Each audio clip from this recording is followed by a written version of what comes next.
All they're asking for is 20% annual return with no risk and 100% liquidity. Here's the problem. A money market is safe and liquid, but offers almost zero yield. Mutual funds and ETFs are liquid with upside potential, but aren't safe. A carefully selected next generation index annuity through IQ Wealth may offer 10% ample liquidity, principal protection, and a lifetime income yield potentially double to triple that of quality bonds. By yielding more income using fewer dollars, our system allocates more money for you for capital growth. It's a winning combination. Call leading annuity authority Steve Jurich now. 480-902-3333. Guarantees rely on the claims paying ability of the insurer, so compare with Steve. 480-902-3333. Call Steve now. I know I need money for retirement, but what should I invest in? I also need money for the kids' college fund, and I'm not sure I have enough insurance. How do I balance all of this? I need a stockbroker, a financial planner, and an insurance agent? Ugh. Hello, I'm Mo Ansari, host of Market Wrap and president of Compact Asset Management. Here at Compact, we provide a holistic approach to wealth management with a team of professionals ready to assist you with all of your investment and financial planning needs. We offer our clients a 3-stage process that includes customizing a portfolio to fit your specific investment needs, creating a financial plan designed to help you reach your goals, and estate planning ideas to help ensure that your hard-earned legacy is passed down the way you intended. Call me at 1-800-388-9700 and let's talk about how we can work together to enhance your overall life experience. 1-800-388-9700, 800-388-9700. Compact Asset Management is a registered investment advisor. Funds custodian, Fidelity Institutional Wealth Services, member FINRA SIPC. KQFN Tempe, also transmitting on K25CD Phoenix at 99.3 FM and K2.2 Rollins Hills at 95.9 FM. All right, people, settle down because it's time for what? Showtime. When does it start? Right now. 3, 2, 1. Let's get on with the show. Let's do it.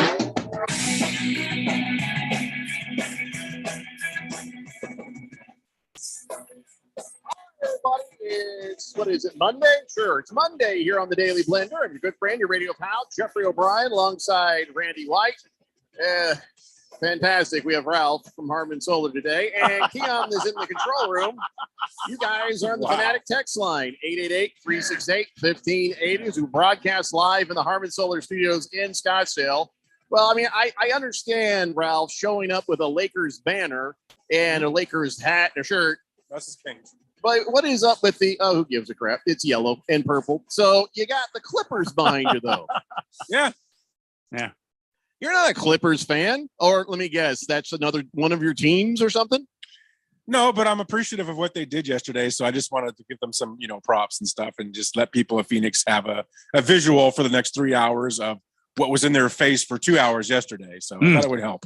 Well, I'm not worried about either thing. And for the person right now who should be the most worried about anything is the one in the Lakers gear, because Anthony Davis, is playing the role of Anthony Davis perfectly right now, getting injured in that game. And you have to admit, without Anthony Davis on the Lakers, the rest of your series is not a given.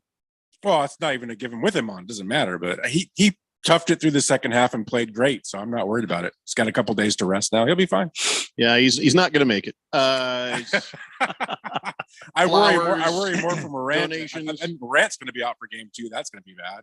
Well, let's go over some of all the injuries and things that happened yesterday and the day before in the NBA playoffs.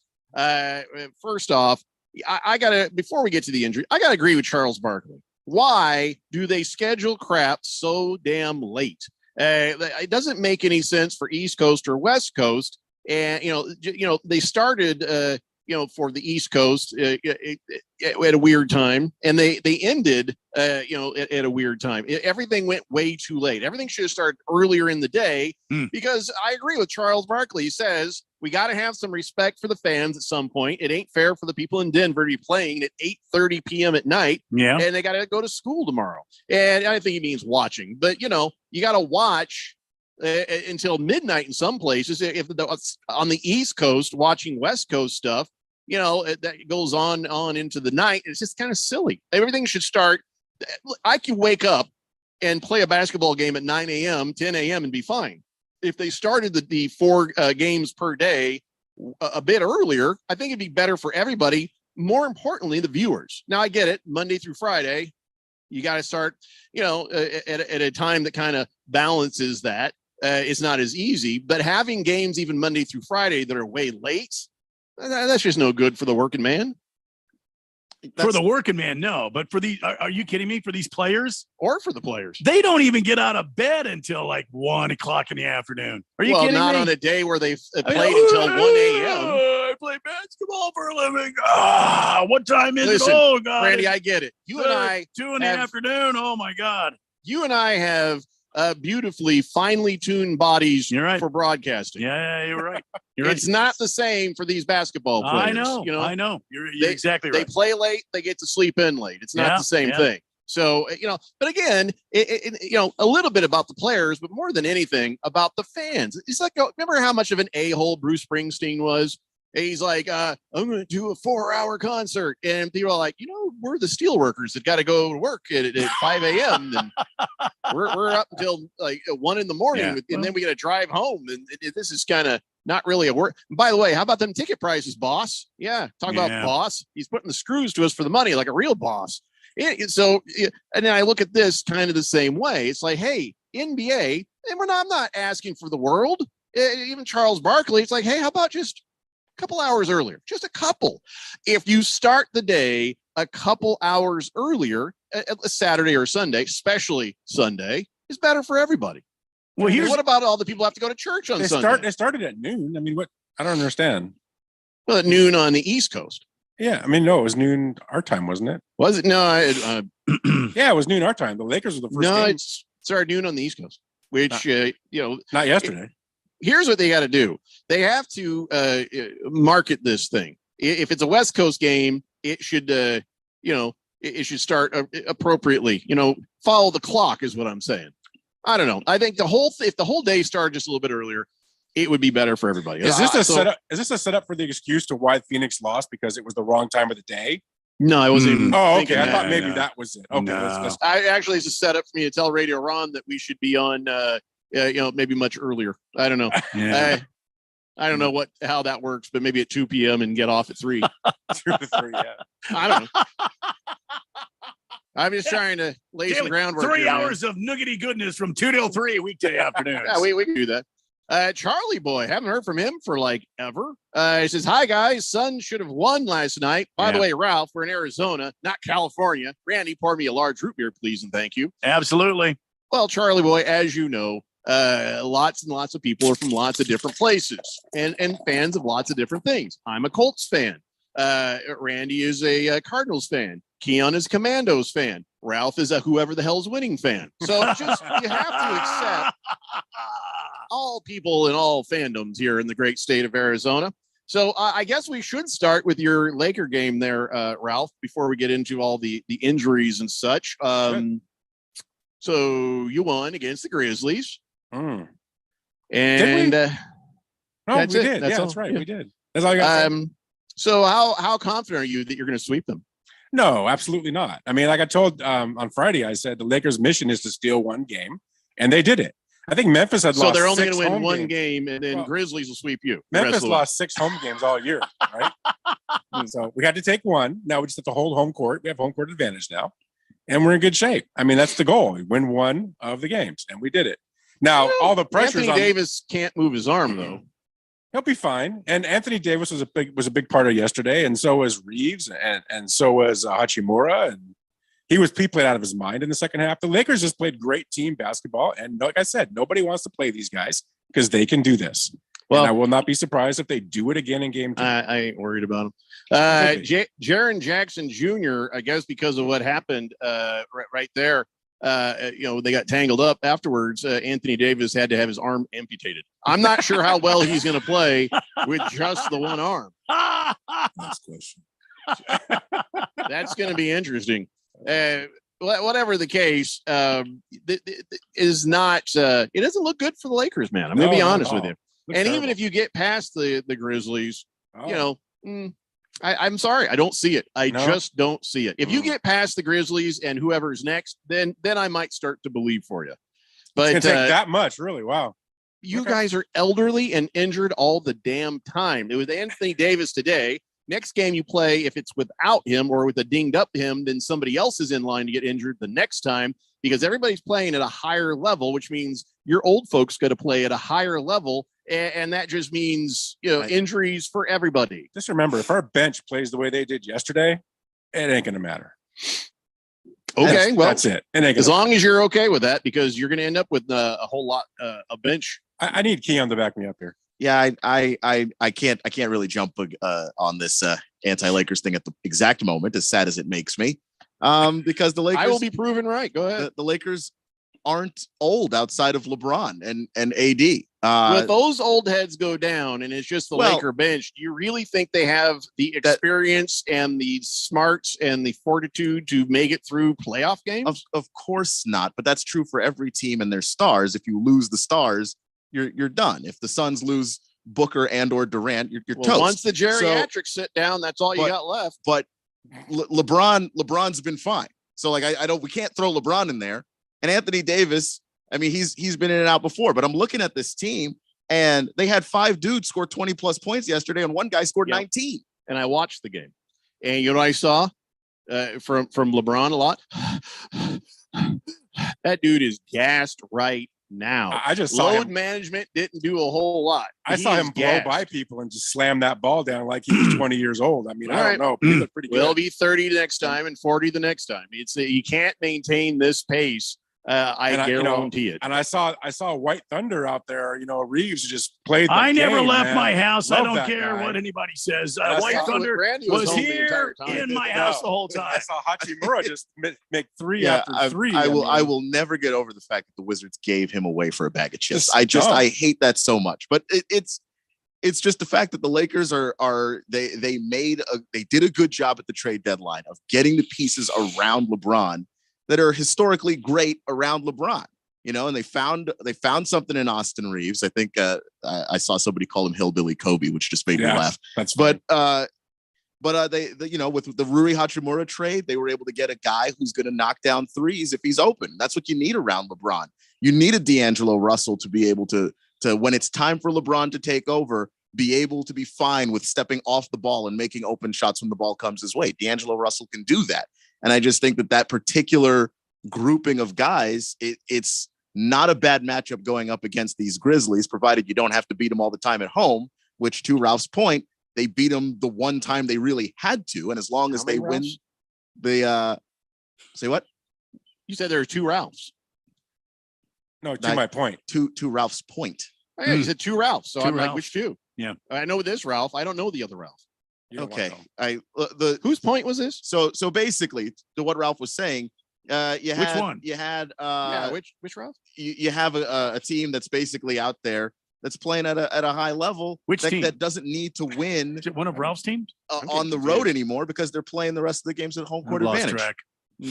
Pinocchio says, "Hey fellas, just heard Austin Reeves' performance described as Hillbilly Kobe." Well, where'd you guys hear that? Who came up with that? I saw it on Twitter. I don't know who started it, but That's a great name. it made It me is pretty laugh. good. It was pretty fun. Yeah, that's a good name. I established this last week. One of the things that I've noticed, and maybe I'm not the first one to notice it, but every team in the NBA, bar none, has at least one goofy-looking white guy who will go out there and maybe do a few things, or maybe not do a few things. But every team's got, and I'm not saying they only have one. Some teams have 1 or 2, but for the most part, each team has one goofy-looking white guy. I'm not going to go Reeves. I'm going to go Caruso. That's a goofy-looking white guy. That is Timmy or whatever his name is from Rugrats. Which kid is it? The bald baby No. from Rugrats. That's who that is. Yeah, he grew up. Timmy. Yeah, I like Caruso though. He's awesome. but yeah, I'm just saying. I didn't hear a thing Keon said, but he's wrong. 888-368-1580. The Berg says Chicken Little. What? Sky is falling? No, I don't know who's saying the sky is falling. We haven't even gotten to that about the Suns yet, but let's go ahead and talk about some other games real fast, and we'll get your guys' thoughts on these. Nets and 76ers. Boy, I don't know why the Nets didn't do better without Kevin Durant, but they didn't. And the Sixers handled them pretty easily, 121-101 on Saturday. Anything remarkable about that, or are the 76ers just going to run the table on them? the 76ers are going to run right through that team. Mhm. I mean, it's not that the Nets haven't played, in an admirable way. And Nick Claxton looks like he's going to be something. And obviously you have Mikal Bridges playing out of his mind up there. I mean, they let him have that sort of star role and he's taken to it. And I'm really happy for the dude. But you haven't heard a lot of James Harden all season long. All of a sudden you start to hear some rumblings about James Harden. And I would expect the 76ers to run the table. I disagree. I mean, James Harden has been really good all season long. I don't think he's been the MVP level James Harden. Well, I disagree with you. You haven't heard of James Harden all season long. James Harden? James Harden, the one you haven't heard about. That's why. Wait, there's two James Hardens according to Keon. James Harden has been playing really good basketball all year. Which one? Just the one James Harden we I haven't know. heard about him. I've only heard about the other guy, but I haven't heard about him all season long. There's only one Ralph. You said two. You said two. Nope, I've got it on I tape. use the word TO. But if you don't know that, I'm not going to sit here and fight you on that. Right. But James Harden's been the hell awesome. does Terrell Owens have to do with anything? Ralph, you know Terrell Owens? I've met him. Oh, okay. I don't know how the show at this particular juncture in time is even listenable right now. I don't understand what's going on. No, me either. Okay. Baker I'm so Cocky confused. says, why are we talking about the bad LA team and not the one with a chance to advance? Westbrook made Booker look dumb last night at the end of that game. It's just one play. I would hardly look at Booker's stat sheet and say dumb. Fish Tank says Caruso is Tommy Pickles all grown up. That's it. Tommy. There you go. Rough Rob says, please, no more Kobe slander. He's nowhere close. Clan down it. What? Clan What? down it. He says he's nowhere close. Clan down it. It was only one game. It was a joke. No one thinks that Austin Reeves is literally the Arkansas hillbilly second coming of Kobe Bryant. But what does close clan down it mean? Right? I have no idea. That's very. Mr. Pringle says no Paul George in the series. Another asterisk next to a Sun series. By the way, the reason I'm not even going to get upset about any of this. Everybody wants to make hay about it. I don't know why the announcers kept saying, "Oh, a lot of people have the Suns, to guaranteed to win the West." They kept saying that even as the Suns were getting beat the entire damn game. I mean, he never was out of reach, but I said when Kevin Durant showed up, I said this originally.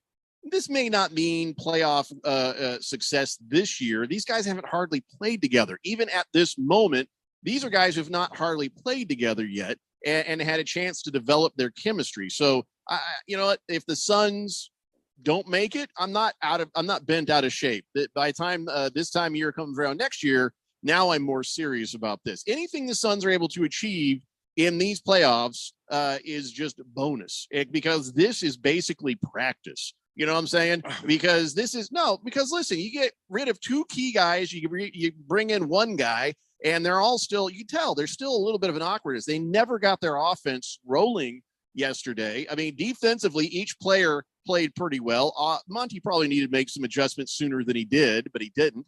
But as far as the players go, individually, they're all great. But they just need to learn to play together better as an offense. So I would agree with you. I mean, I think that's important because they haven't had the time together. But I can make the same argument for the Lakers, who haven't had the time together. But look how much better they're gelling than the Suns are. So what does that say about coaching? Well, it says you played the Grizzlies and the Grizzlies are the number 2 seed, and you played the number 5 seed and lost. So what does that say? The Grizzlies have herpes. So it's not I'm just saying, coaching has something to do with that. The team as well, putting a chemistry together has something to do with that. I mean, there's issues there potentially. I don't know. When Kevin Durant doesn't score in the first several minutes of the game, of game one of a playoff game, Kevin Durant doesn't score in the first several minutes of the game. There's a problem. Difference right there. Sure, that's going to have to be an adjustment. We're going to have to get him involved right away. But the other part is, Russell Westbrook didn't score for most of the damn game. Well, that's been going on. I thought he played pretty well. He was bricktastic until the very, very end. Until the end. But he played great defense out there. He did have an effect on the floor. I'm not saying he didn't, but I'm saying offensively, he didn't really produce much of anything until like the last few minutes. The Suns have been running the offense through Devin Booker for so long now. They just think that's the way it's got to go. It's got to change. They have to make an adjustment. If you have Devin Booker going into the hoop and Russell Westbrook blocks him at the hoop, there's a problem here. You got to get the ball to Kevin Durant, and you got to get this team kind of going through Kevin Durant now not just Devin Booker. That's the only way you're going to make a run in the Western Conference, in my opinion. I mean, I know it's cliche to say this, but to me, watching that game, it really looked like the Clippers really wanted it more. I mean, they really went after it. I mean, I thought defensively, especially, they went after the Suns and they made them uncomfortable. I actually put that down in my notes. There was that like the game 7 is what it felt like from the Clippers side of things. They were playing like this was an elimination game. They knew they had to get one on the Suns court. And the Suns were playing as though they were completely unaware that that's how the Clippers were going to come out, even though who is it on the other side? It's Russell Westbrook. He's the Energizer Bunny. He's the guy that the motor never stops. He was 3 of 19 in that game, and it didn't matter because he was able to do so many other things, rebounding the basketball, playing defense, not just on Devin Booker there at the end. He also was a really great help defender, had a couple of shots where Kevin Durant, he blocked Kevin on a couple of key baskets there because he was able to help off of his guy and slide over and time that out. So there are lots of things that Russell Westbrook added to that, and his intensity was a big part of it. And I saw the Suns play with that intensity for maybe a quarter and a half. Yeah, and to the point, Randy, Kevin Durant missing a bunch of shots in that first quarter. He did not miss as many as Russell Westbrook did. So we should have comfortably won that game. But it's not all on Kevin Durant. Oh, no, I didn't mean to say that. I just mean there needs to be an adjustment made. And if you have Kevin Durant on your team with all that experience, you've got to get him involved sooner, and he's got to have the ball in his hands when the clock is ticking down. You can't just go in for a layup and have Russell Westbrook, stop you right there at the basket. That just can't happen. And then the thing that really ticked me off about that moment too was then Booker goes to cry for a foul, and then the ball gets thrown off of him, so he doesn't even get it back. The only way that works is if you're not looking at Russell Westbrook and you're in fact looking at the official before the play's even over. Bothered me a lot. Well, it also bothered me to see, like, there's a couple of times they tried to get DeAndre Ayton involved, and it was working. And then they didn't get DeAndre Ayton involved as much. It seems like that and I think it's this weird thing with the other players. They were getting him involved. He'd take out the trash underneath. He missed like one jump shot. I never saw him get the ball underneath again. I think they're Tom Bradying him, meaning how Tom Brady will, if he throws you a pass and you drop it, you're not getting past the ball in a while. I think the rest of the Suns are Tom Bradying DeAndre Ayton. But I also thought that Zubac and Plumlee just completely outplayed him on the boards. I mean, they were all over the board. I think they had 26 boards between them. I mean, they didn't make him look very good at all. He's just not an aggressive player. You don't have to combine the two of them. Zubac's out rebounding. Yeah, he had Ayton 15 on his own, right? Yeah. I mean, he looked good. He looked really good at center against him. So, well, Rough Rob says, calm down and nothing else. So here's what we're going to do. We're going to take a break. When we come back, we'll talk some more about some of the other games and whatever you guys want to talk about. It's the Daily Blender here on 1580, The Fanatic. This is Brett Musburger's action update on 1580 and 99.3 The Fanatic. The best way to start betting smarter is to sign up for a free VSiN subscription at vsin.com/subscribe. That's vsin.com/subscribe. Major League Baseball tonight, Arizona in St. Louis to take on the Cardinals. Merrill Kelly getting the start for the Diamondbacks. Cardinals countering with Jack Flaherty. The Diamondbacks plus or 1.5, minus 164 on the run line, while the Cardinals minus or 1.5, plus 136. On the money line, Arizona plus 120, the Cardinals minus 142 with an over-under of 8.5. NBA, the Phoenix Suns on Tuesday night hosting the Los Angeles Clippers, looking to even up the series at 1. Phoenix a 7.5-point favorite, minus 335. Clippers plus 270, over under 226. I'm Tony Desiri with your VSiN Action Update on 1580 and 99.3 The Fanatic. Do you want to know what's trending now? You can defer payments of a full NetSuite implementation for 6 months. No payments and no interest for 6 months. This is a big deal. NetSuite by Oracle has never made an offer like this in its 22 years as the leading cloud financial system. 33,000 companies have already upgraded to NetSuite, gaining visibility and control over their financials, inventory, HR, e-commerce, and more. Everything they need to reduce manual processes, boost efficiency, build forecasts, and increase productivity across every department. In fact, almost 90% of finance leaders agree that NetSuite helps them reduce manual data entry time, Whether your business generates millions or hundreds of millions of dollars, take advantage of this special financing offer of no payments or interest for 6 months at netsuite.com/radar. That's netsuite.com/radar. netsuite.com/radar. Baseball is in full swing. See you later! And we've got the grand old game covered like an infield tarp. How about that? Who's hot? Who's not? We've got the latest news, score, highlights, and info from around the league all season long. It's a camper and it'll go all the way to the wall. We are your MLB hookup. Looking up and it's gone, a home run. Get all the games you can handle on 1580 and 99.3. The Fanatic.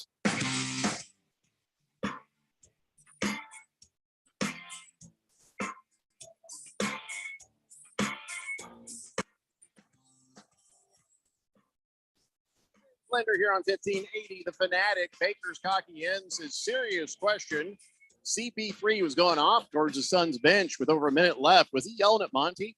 Yeah, I wondered that too. It looked like he was yelling in that direction, but it might have been he was like it was like, yeah, let's go, let's get it, let's whatever. It might have been more of a sort of rah-rah kind of thing than him just being mad at Monty. But I saw that. I wondered the same thing, but I don't know. It was hard to tell. What did you guys think? Was that rah-rah or was he barking at Monty?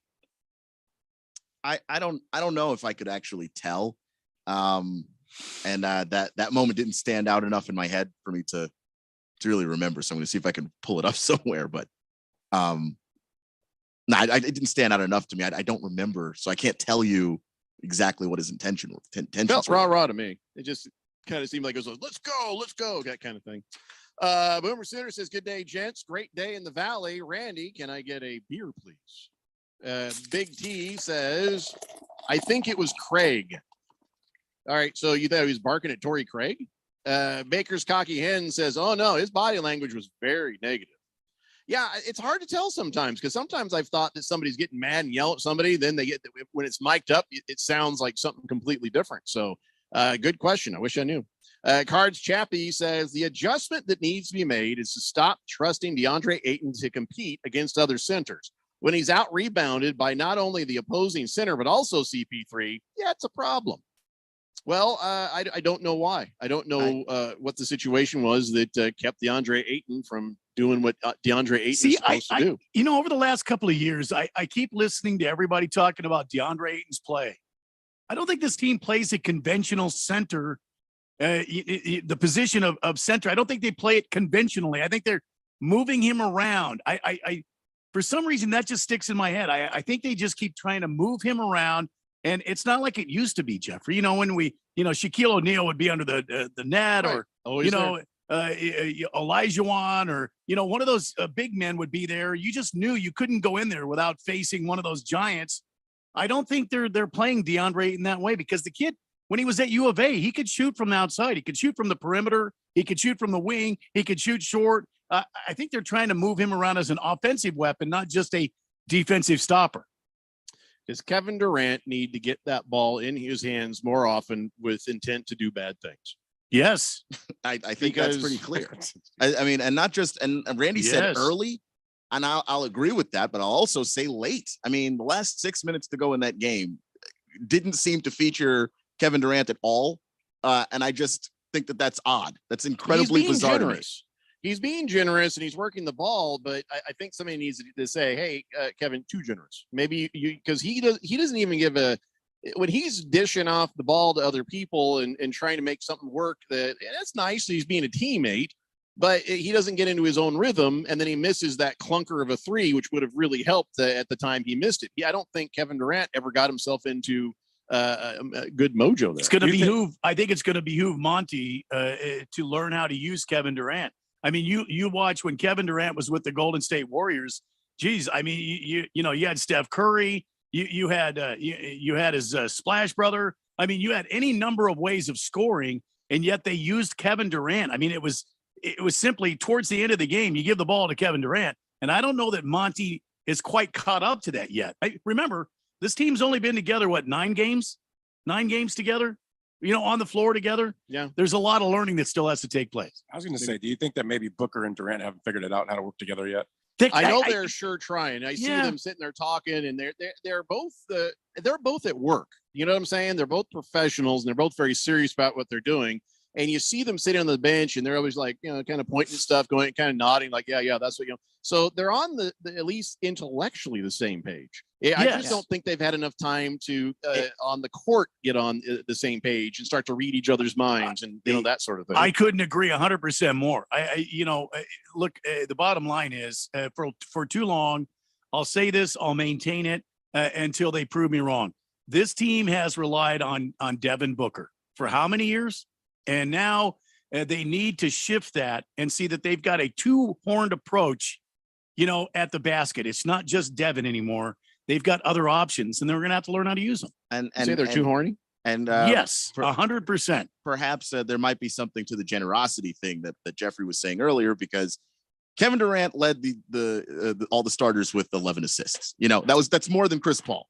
So he's deferring a lot, and I think that's part of him just wanting to be within the flow of the offense. But the team did not trade for Kevin Durant with 4 minutes left to go in a game, the flow of the offense. Like, no, you are Kevin Durant. Go to the basket or, pull up from wherever you deem necessary and make some people pay. But I think he's still trying to play in that. And maybe there is something to him not really knowing how to play with Booker yet either. It's not the same situation, but it does kind of remind me a little bit of Boston with Brown and Tatum, where a whole lot of their teamwork early on was just them taking turns being the guy. And now they really play off of each other a whole lot better. And that just comes with time. Can I take a moment to talk to Kevin Durant just directly for a second? And really, this is also what I'm about to say should be on a sign that somebody is holding up in the arena close to the floor. So if you're one of those people who has, write down what I'm about to say directly to Kevin Durant and put it on a sign and make sure he sees it. Hey, well, not the hey part. Don't put that there. Kevin Durant, you are not a point guard. Stop it. They put that on a sign. Make sure you hold it up so you can see it. And I'm sure he'll tweet you about it. But he's not a point guard. He's acting like a point guard. And listen, that's great. That's great. But we got to balance this thing out. And I don't know, maybe his mojo is a little bit tweaked. Maybe he's afraid to. My son did the same thing playing basketball, where he was he's an excellent shooter.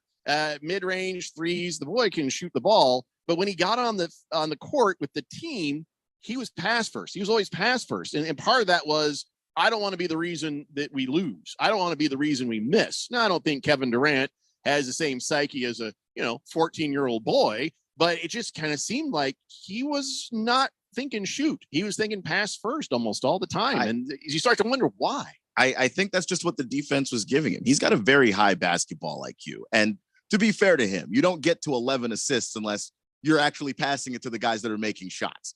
Right. So but we needed more from him than assists. Yeah, you know that. I just think it's about that timing, and that's gonna come with, how do I know when are my teammates cool with me just taking over at a certain point? And the Clippers, I thought, played a great job. They did a great job on him and everybody.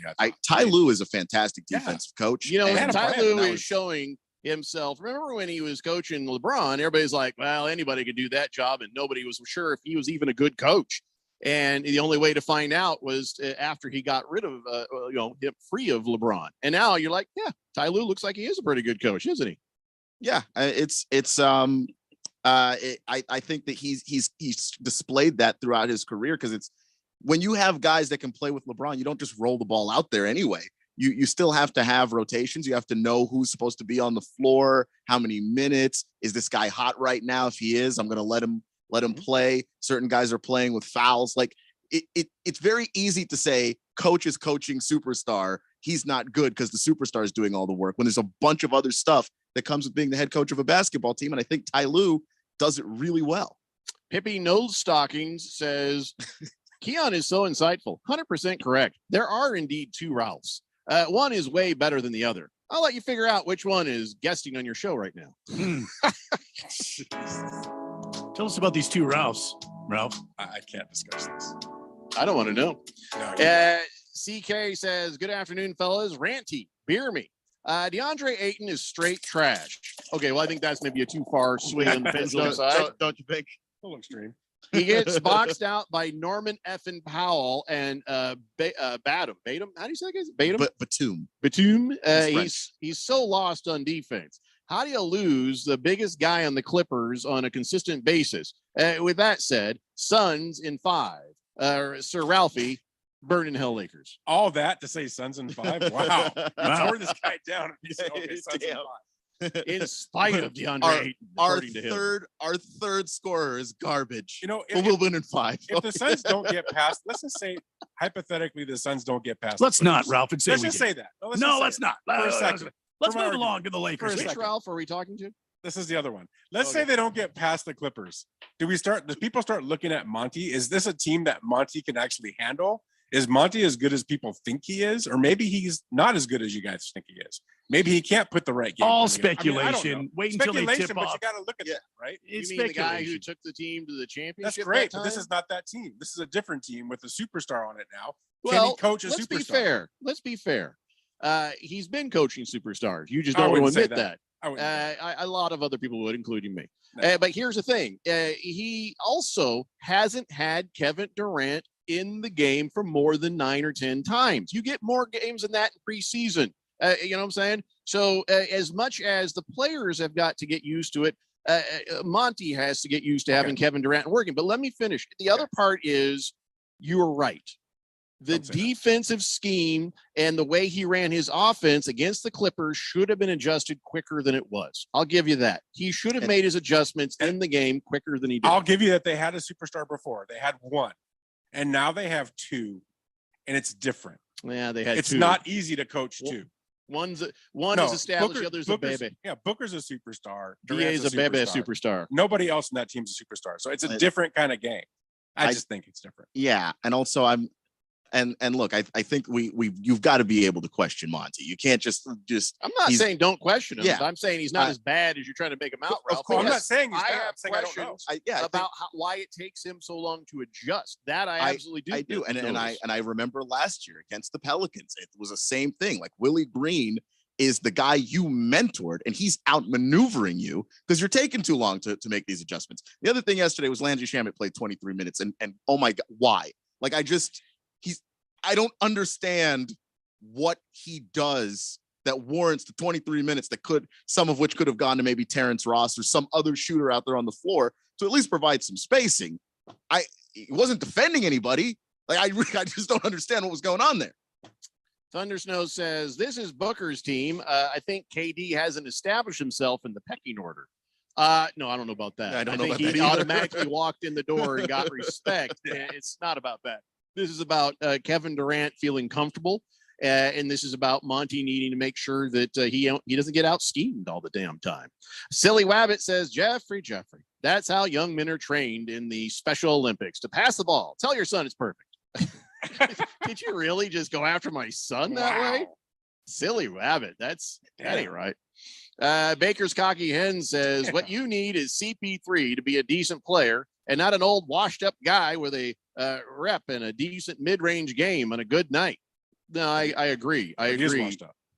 He's 37. I mean, he's at the end. But he can. I think he's still effective. Please stop shooting the ball. That's it. That's the only way I'm like, oh, maybe just It's But weird. if he stops shooting, the other team will pick up on that. yeah. Well, occasionally take a high percentage shot, but don't be trying to play beyond your current ability. Yeah, he only took 8 of them though, so I don't really think that it's that crazy that that he takes some shots there. Well, let's see. We lost the game by 2 baskets, so maybe he could have taken 6 and let somebody else get those points. He's not back next year, is he? Well, his contract goes to next year.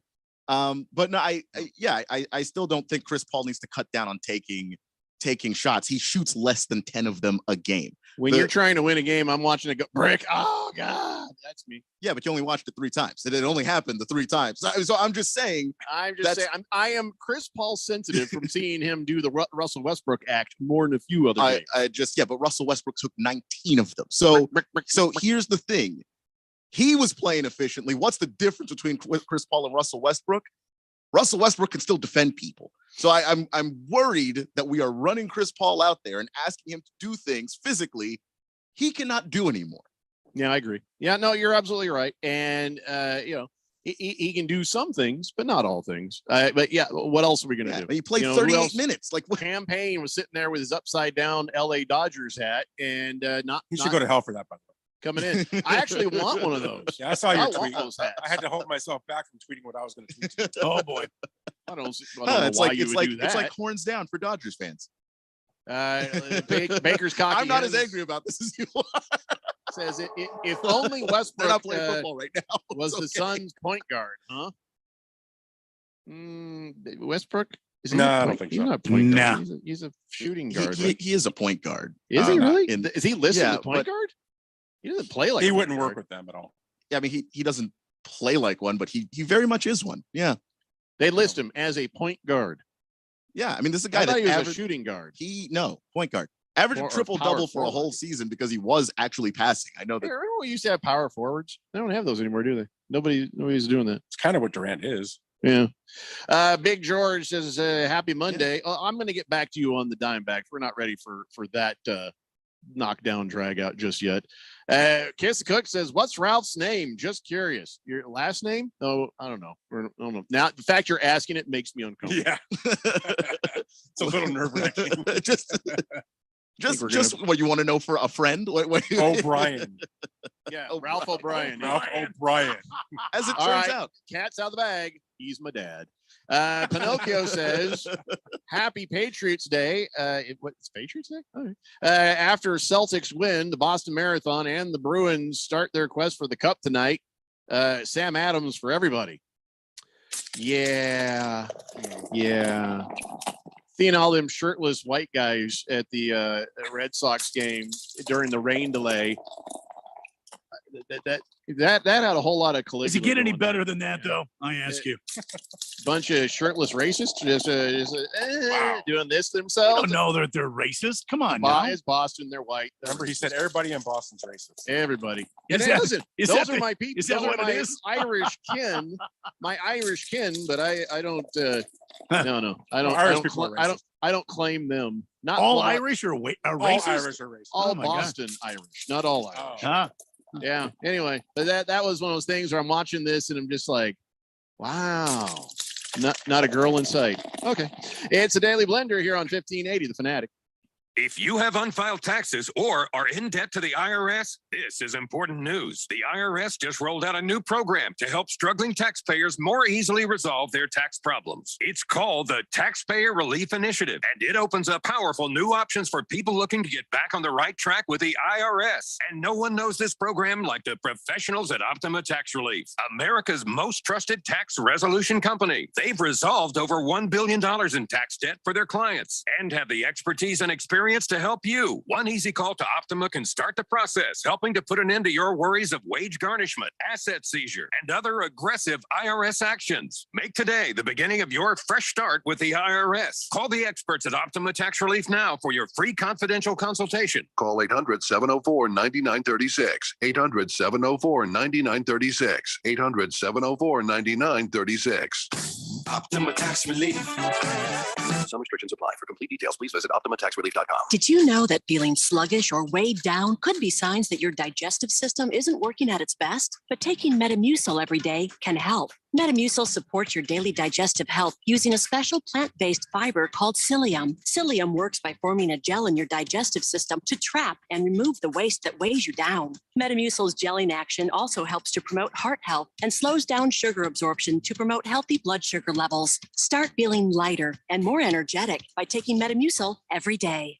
Are you a planner? Do you like to plan ahead? Then, of course, you already have a plan to call Harmon Solar, right? Bruce Jacobs here. It should be at the top of your list to get solar now and enjoy huge savings next summer, up to 85% on your monthly bill with zero down and no payments for 12 months. Then you can plan what to do with all that extra money. Harmon Solar is a family-owned, women-owned, local company that uses top-of-the-line equipment. Call Harmon Solar 800-281-3189 or go to harmonsolar.com.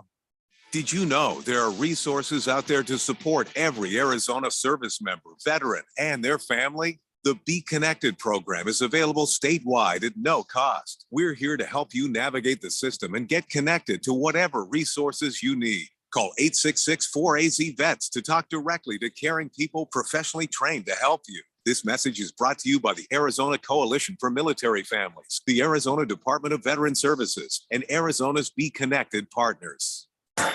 This is Brent Musburger. Don't miss Pro Football Blitz, Saturday afternoons, right here on Arizona's sports betting station, 1580 and 99.3, The Fanatic.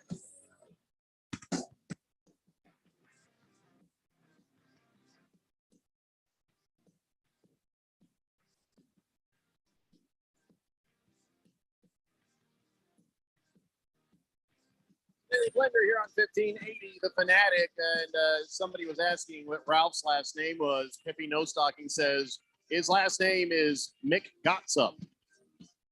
What? Ralph McGotsup. What is that? McGotsup? That's your wife, man. Not Ralph always. McGotsup. Could it be McGossip? No, it's McGotsup. McGotsup. What do you gots up there, Ralph? I'm not really sure. What time does your wife start drinking? McGossip? Usually by 3. Oh, well, then she's on schedule. What is she on? Little sangria? What she got rolling there? Sometimes. Yeah, I mean, it depends, but she's an alcoholic. So. Oh, you say she's an alcoholic? Yeah, of course. Oh, well, in that case, it's, whatever's handy. Yeah. 888-368-1580. The Berg says, so who's ready for the greatest time of the year? The Stanley Cup playoffs. It is a good time of year, isn't it, I'm ready. Berg? Isn't it? It's a very quiet time of year for the Coyotes. Yeah. Well. It's all right. I want anybody but the Kings to win. Thank you. Really? Now you're going to hate the Kings? You have to can you just come on. I'm sorry if all my teams are good and make the playoffs. It's not my fault. When's the last time the Kings were in the playoffs? I don't know. 3 years ago? Was it 3?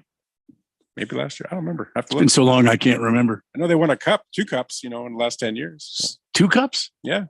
10 years? Yeah. 2 cups. All right. Navy Brad says, happy Monday, Jeffrey, Randy, Keon, and yes, you as well, sir.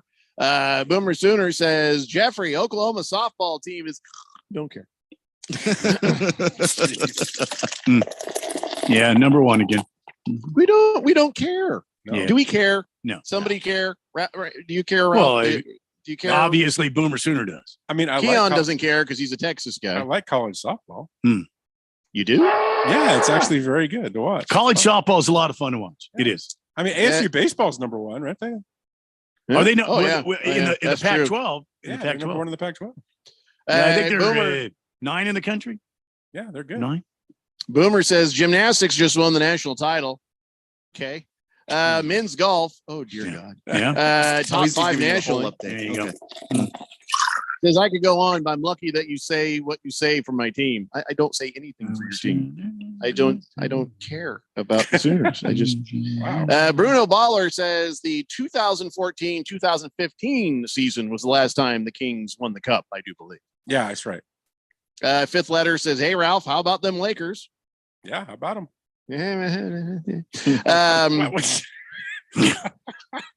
Pippi No Stocking. Oh, well, see, that didn't make sense. She says it's supposed to sound like Ralph, my guts up. You just didn't know how to read it. Well, you put a Mick instead of a my, so I didn't. Ralph, my guts up. But you can argue with her at dinner. It makes more sense now that you say it. Ralph, we should let her call in. My That's guts what up. we We really should. Well, you ever tone your LA crap down, Ralph? Or I'm going to let her. 888-368-1580. Yeah, watch for the blinking red light there, Keon. Yeah, and hang up on it. Raven Kid, being a little douchebag, says, good afternoon, guys. How about them Suns? Up yours. You're old enough to hear it now. I mean, he's over 18. I can say that now. Up yours, Raven Kid. Big George says, wait, so if everybody from Boston is a racist, are you saying Scott Berg is a racist? No, he's not Irish. He said, maybe his last name is Oberg. Of course, not everybody in Boston that's white and Irish is racist. Huh. A lot of them. But okay, not every one of them. I've never heard Berg say a racist thing ever. I mean, I don't spend much time with Berg, so I mean, he did have brain surgery, so Yeah, it could be a closet racist. he would have texted in something by now. Something would have slipped by. You know what I'm saying? Racists can't help themselves, and when it's time, they'll like on things like that. You know. So no, I think Berg is good. Berg's been here long enough. I think that he's okay. We only talked about the Clippers and Suns and the Lakers and Grizzlies and the Nets and 76ers. Let's see if we can talk some more about some of these things. The Hawks and the Celtics. The Celtics easily beat the Hawks. And is this another run the table kind of thing, guys? I think so. Yeah. Yeah. The Hawks are too little. All these East games are going to get just sort of click, click, click done, or is there going to be a game between the Knicks and the Cavaliers worth a damn?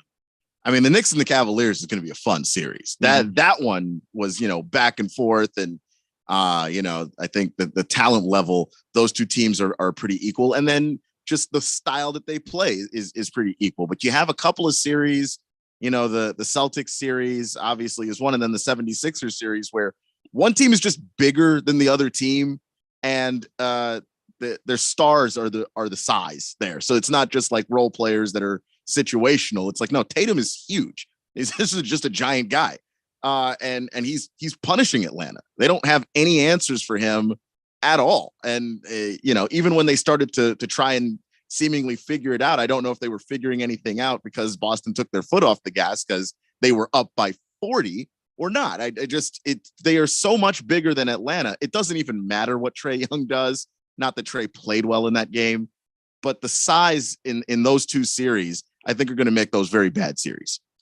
All right, and the only other East game was yesterday. The Heat and the Bucks. The Heat beating the Bucks 130-117. Giannis with that back contusion. Had something to do with Giannis taking it to the back and then going out. Although he did have MRI, it came back clean. I'm sure that he's probably like, well, tell that to my aching back. Yeah. So, but I got a feeling he'll be back for the next game, don't you think? I mean, there's no way he doesn't come back. I bet Giannis will do everything within his power to be back. But when you're talking about a backache, I don't know. That's what injections are for. I think they're going to monitor it, but I do think it's good that the MRI came back clean because if it didn't, then that's okay. You could mess up your future. If they're saying, okay, right now your back is not fine, it still probably hurts a ton. But by playing, you're not going to destroy your body and destroy your ability to continue playing. Then he'll probably, in all likelihood, be back. But even with injections, I mean, these guys are jumping quite a bit, and that your back takes a pounding, man. It takes a pounding. He took a blow to the lower back, like he got hit in the back. So it's just more of like he had a knot in his muscle than it was like he tweaked it. I thought he fell on it. I thought he went down awkwardly and landed on his back. Well, but that's an impact. That's not like a spinal thing. That's more of a muscular thing. And when they came back with the MRI and it's all clear. So I guess it's just a matter of how quickly the muscles stop being sore. So it's not something spinal that's going to continue to nag on that. Playground menace Ja Morant also seemed to get hurt yesterday. He was all shouting in agony as he had something going on with his hand. That was ugly. And he had x-rays and they said those were also negative. So he says, yeah, I'm in pain, but not in so much pain I couldn't, maybe punch a kid or, I mean, it wasn't that bad. Oh, by the way, he filed a defamation countersuit against that kid who accused him of assault. I thought isn't that a good idea? The smart move there was just let that go. Just let it go. Nope, he's filed a lawsuit. In 5 years, no one's going to remember it. Just let it go by. But no, he's going to make sure we constantly talk about that one time he maybe punched a kid. Yeah, unwanted babysitter Ja Morant. Just making it last longer. Okay, and then Tyler Hero broke his hand against the Bucks. Now, what is up with everybody's hands? Jesus, I mean, it broke it, so he's out forever because Well, let's be honest. They say like 6 weeks, so that's it. That's the end of the season for him. And I still kind of feel like the Bucks can come back and take this away from the Heat. This is not the end of the road. It's not just because the Heat beat you. You got your main guy get hurt. He will probably be back, if not in one game, two. It's still on the table for the Bucks to win this thing. I mean, it certainly is. I do worry about it though, because the Bucks need Giannis more than the Heat need Tyler Hero. Tyler Hero is a solid, piece for them. But the fact of the matter is, it's a Jimmy Butler, Bam Adebayo team. And so their two stars are healthy. And between Middleton and Giannis, their two stars aren't. This thing favors the Heat if Giannis can't come back healthy. We're just going to say that. I agree 100% with Keon about this. I guess he is that X factor. Berg says, hey, Lawyer Berg ain't no racist. Well, being a Boston guy, that I'm right. Many racist. But he says, I had bought a son's future to win the NBA championship back in the fall. I'll personally hand the ticket off to Big George if he wants it. Might be trash, but he can have it.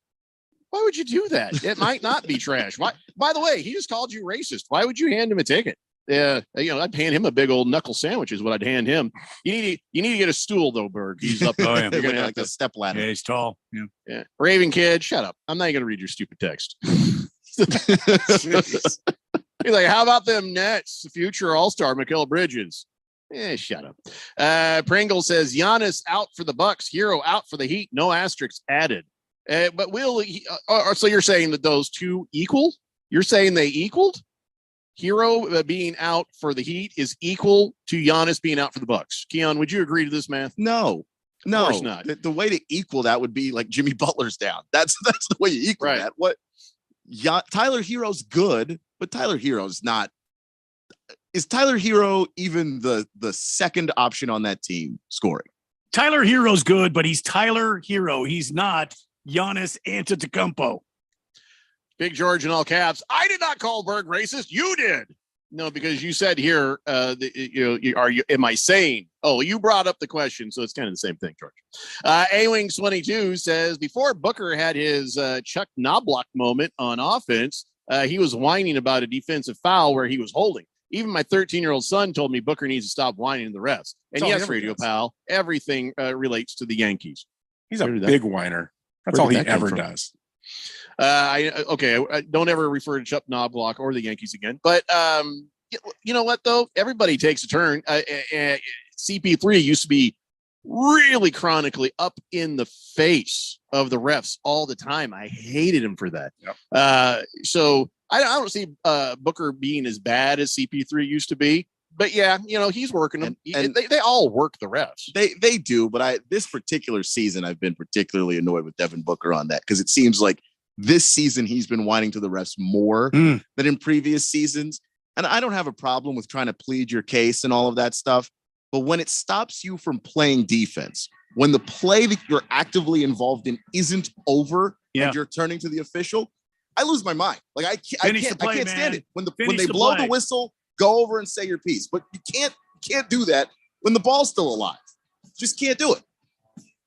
Well, we didn't even get a chance to talk about the Warriors and the Kings yet. And, of course, the Timberwolves and the Nuggets.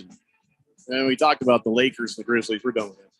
But, we'll talk a little more when we come back. Some other things happen. Russell Westbrook had a run-in with a fan. What's new? And there were some commercials that kept airing over and over and over again that I wish they would never do that again. Oh, that's the NBA playoffs. No. It'll pop in your mind when I tell you what I'm talking about when we come back. It's the Daily Blender here on 1580 The Fanatic. If you have unfiled taxes or are in debt to the IRS, this is important news. The IRS just rolled out a new program to help struggling taxpayers more easily resolve their tax problems. It's called the Taxpayer Relief Initiative, and it opens up powerful new options for people looking to get back on the right track with the IRS. And no one knows this program like the professionals at Optima Tax Relief, America's most trusted tax resolution company. They've resolved over $1 billion in tax debt for their clients and have the expertise and experience experience to help you. One easy call to Optima can start the process, helping to put an end to your worries of wage garnishment, asset seizure, and other aggressive IRS actions. Make today the beginning of your fresh start with the IRS. Call the experts at Optima Tax Relief now for your free confidential consultation. Call 800-704-9936. 800-704-9936. 800-704-9936. Optima Tax Relief. Some restrictions apply. For complete details, please visit OptimaTaxRelief.com. For the ones finding new ways to ensure the job always gets done. For the ones wearing many hats. For the ones who are hands-on, even from far away. And the ones keeping business moving forward. We are Grainger, offering professional-grade industrial supplies, plus real-time product availability and access to experts ready to answer your toughest questions. Call, click Grainger.com, or just stop by. Grainger, for the ones who get it done. It's time to dig in to spring. That means it's time for Spring Black Friday at the Home Depot, where we have everything you need to get your garden, patio, or indoor space into shape, from annuals to veggies to houseplants. Save on 6-pack annuals now on special buy for $5 for $10. April 13th to the 17th. Do your spring at the Home Depot. How doers get more done. Product varies by store. When you run a business, you need to be in control. And while you can't control everything that happens in the world of business, you can definitely take control of your utility expenses with the help of Harmon Solar. Give them a call and see how your company can save up to 80% on that monthly electric bill with zero down and no payments for 12 months. Harmon Solar is a local family-owned company that uses top-of-the-line equipment. Call Harmon Solar, 800-281-3189. That's 800-281-3189. Or go to harmonsolar.com. To protect his home and family from disaster, Steve used courage, wisdom, and his camera phone. That should do it. Way to go, Steve! By simply taking digital pictures of his family's important documents, Steve can always have them stored safely online, no matter when disaster strikes. Learn other simple ways to protect your home and family before a natural disaster at ready.gov. That's ready.gov. A message from FEMA and the Ad Council. KQFN Tempe. Also transmitting on K25CD Phoenix at 99.3 FM. And K240U Fountain Hills at 95.9 FM. All right, people, settle down. Because it's time. Time for what? Showtime. When does it start? Right now. 3, 2, 1. Let's get on with the show. Let's do it.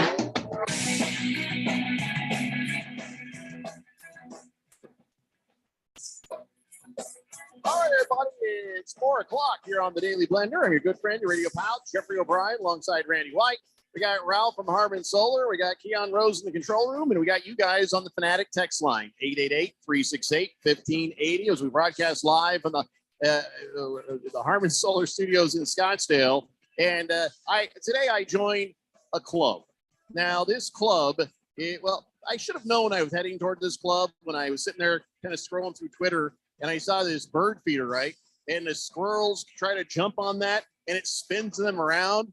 And I was like, oh, God, I got to get me one of those. We don't even have squirrels, but if we do, I want to see them spin around like that. I'm like, holy crap. That just means I'm old now. That means I'm getting old. When you start enjoying watching the birds, and look, we have the hummingbirds, which, by the way, in Spanish, La Chuparosa. When you see the hummingbirds and you're like, hey, we have hummingbirds. Oh, that's when you know you're elderly. And so when I'm seeing this, I should have known better that I would join the club of blood pressure medication takers. You know, so that's so today I that was my first tip. And look, you want to see something there? I got my blood drawn there. Look at that! They massacred my arm. Vampire or what? Yeah, Jesus. There's like a big blood blister here, and then inexplicably a bruise over here. I don't understand what that's about. Yeah, it looks like I maybe were you just recently homeless in Portland? No, I just got my blood taken. Yeah, like fangs. I got fangs. Is that what that is?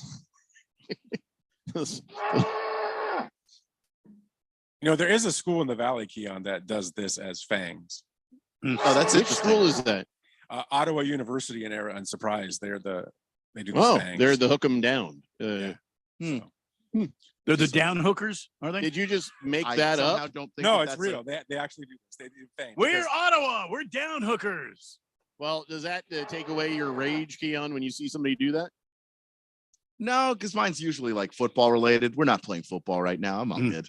But if I were to say, during football season, and I said, go Ottawa, and then you'd be like, I don't know. That's fine. It's the That's fine. context of the thing. I mean, it's not, it's So not if we just- get a shirt like that from Ottawa, you'll be okay with it. Yeah, I'll need an Ottawa shirt. So Wow. you're not I'll going to be get mad everybody at some high school mascots. You know, they have No, a it's football college. team out there. College. Ottawa. Yeah. It's a good team too.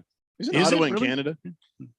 There is an Ottawa in Canada. Yeah. Yes. Oh, yeah. I didn't know we had an Ottawa in Arizona. Oh, yeah. Yeah. Why do you keep playing? Because you guys keep doing hook them down. You Oh, I down see. hook them. Yeah, you keep doing it. So anyway, Trying to help my friend Keon out. That's why. everybody, get your blood pressure checked because they call the high blood pressure. It's a silent killer. And when I was in the doctor's office, and I said to the guy, I said, "So silent but deadly." And did he? Yeah. Did she run out of the office quickly? No, I don't think she got it. Mm. I don't think she got it. All right. Well, listen, there's an awful lot of text on the text line. We were just still talking NBA playoff stuff. We talked an awful lot about the East, a little bit about the West, a couple more things to kind of clear up and some other weird crap that happened this weekend. But before we get to that, let's give the texters their say. Mr. Pink Eye says, I think the Suns need to bring Chris Paul or Ayton off the bench. The Suns bench needs scoring. If Campaign were back, I don't think you'd bring Chris Paul off the bench, but you would see them split more time, I think. And Ayton off the bench, stop it. He'll make an adjustment. You'll see a different DeAndre Ayton in the next game. Now, I get frustrated like anybody else when he doesn't follow through, or when there's like, maybe just take a beat and get a damn, offensive rebound maybe before you're already back in the other court waiting. It just, I don't know. They need to make some adjustments. Bruno Baller says, I'm curious, in the next round of the playoffs, do they reseed the teams? For instance, if the Nuggets and the Suns and the Warriors and the Lakers should win their first round series, would the Suns still match up with the Nuggets in the second round? Yes. Yeah. I don't know any professional sport that reseeds their playoffs after the first round. So no, that would. So Bruno Baller, to answer your question, Keon is smugly, dismissively condescending to you and saying yes. Is it that smug? I mean, I'm definitely condescending, but it was very apparent. I'm just saying, what professional sport do they ever reseed? Poor guy just asking a question. Maybe he doesn't know any better. Like you're going to get mad at somebody if they say, "Is this a 5 game or a 7 game?" I feel like there is a sport that does that. Which one? I don't Canadian know, football must do that. No, I feel like there's some sport that does that. Pretty sure it's Canadian football. I don't know. I don't I watch have to the check. Canadian I don't know. football I'll check. ever. I've never been that bored. Yeah, I just think I've just never heard of that happening in any sport ever. So I've never watched USFL or XFL. I heard they had games at the same day. Yeah, this weekend they did. I didn't realize they existed. I'm not It was going to lie. good. They could have come back from the future and they still haven't affected anything. Not even a butterfly got stepped on this one, man. Seriously, there's just no impact by either the XFL or USFL. Cardinal Arts is classic trolling by Jimmy Butler. He had Bucks mounted on his wall after game 1. Pour me up a Molson Ice, Randy. Navy Brad says, may I also add the best radio show ever? Oh, really? Which one? CK says, sir, Ralph, you realize you have Le Crybaby on your team. Le Douche cries to the refs about everything. Let's not forget how many hardworking fans Le Karen gets booted from the arena. Suck it, Ralph. I've more than once said that I am not a LeBron James fan. So He has. I'll agree. Yeah, that's true. And any of these guys, a lot of times when they get people ejected, there has to be a really good reason, I think, to eject somebody. Unless you're If they're- Russell Westbrook. if they're being racist or whatever, now I'm like, yeah, get them out of there and ban them for life. But I don't know what the fan was saying from the suite. There's a guy in a suite. Now this suite didn't even seem to have view of the court. They were in this little room and they were just eating their food. And I guess it's right behind the Suns bench, underneath the seats. There's a suite back underneath there. They can't see out, but they just go in there, eat their food. Maybe they go back out and sit and watch the game from the court. But Russell Westbrook all of a sudden is in this guy's sitting there. He comes in there. Russell Westbrook's got his shirt all pulled up and he's saying, watch your mouth, mofo, watch your mouth. And the other guy stood up and started giving him crap. I don't know what they had said to piss him off. I don't know why Russell Westbrook was allowed to enter the fan suite. But going at it with that sort of thing, you kind of wonder if he's going to get a suspension for that. But the most impressive thing about that whole clip that you see where he's cursing this guy out and this guy is giving it back to him. Some of the people are calling him Russell Westbrook or whatever. And he's just watch your mouth. And, so, okay, other than mofo in front of the kid sitting there, I just don't understand. There wasn't enough of the video. The best part, though, was this kid right here. This kid sitting there eating his food. Now, he was sitting there. Now, there's a lot to unpack here with this kid who was sitting there during the video. Yeah. He kind of looks over, but he gets right back to, I think that's a pork chop there. And he's eating it without, you can see there's a plastic utensil in his hand. This is not a great photo. It's from a blurry video. But he's just taking the plate and instead of even picking up the pork chop, somebody's mom says, don't eat that with your hand. So he just takes the plate and goes, it's like, I'm not using my hand, Mom. Yeah. But the look on his face, like on that thing. And what I imagine is the plastic fork they gave him in the suite snapped. And he's like, well, I can't cut this. So I got to eat this. I can't hold it. So he's just like, that was just, I just watched the video over and over for that kid. Just to see what are you doing, man? This doesn't. He never turned around either. He did kind of look over like that once. He was pretty into his food, whatever it was. He did for a half second, and then he went right back to his plate. He's like, nom. Dad's fighting with somebody. No, that was me when I was a kid. I didn't care. I was just like, give me my food. I want it. Mom, Dad, you can hit each other. I don't really care. I'm eating this. And by the way, the NFL does reseed after the wild card round. Okay, forgot about that. Well, this kid with his plate did not care. He did not. He was gnawing away at his pork chop. Did not care. He might have Russell Westbrook tried to get his autograph or something, but it seemed like he was unfazed. Like Dad argues with professional athletes all the time, and just what a surreal moment. And this kid just sitting there going, "I can't be bothered." No.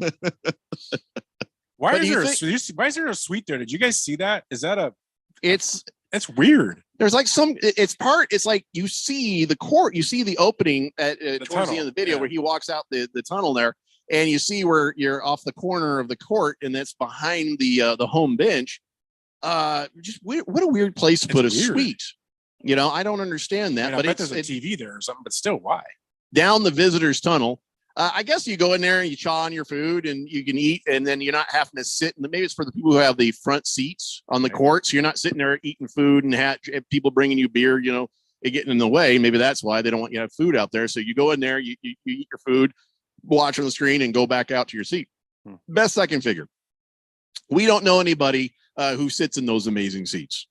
How rich do you have to be to have courtside seats that come with a box that you can go into and eat and partake of your beverages and then stroll back out to your front court seat? What kind of person? Not rich enough to give the kids some metal utensils? What the hell? What do you have to make to have those sort of tickets? I don't know. More than us. That's radio money. We didn't even know the suite existed. It doesn't make sense. That's what I'm talking about. The suite doesn't make sense.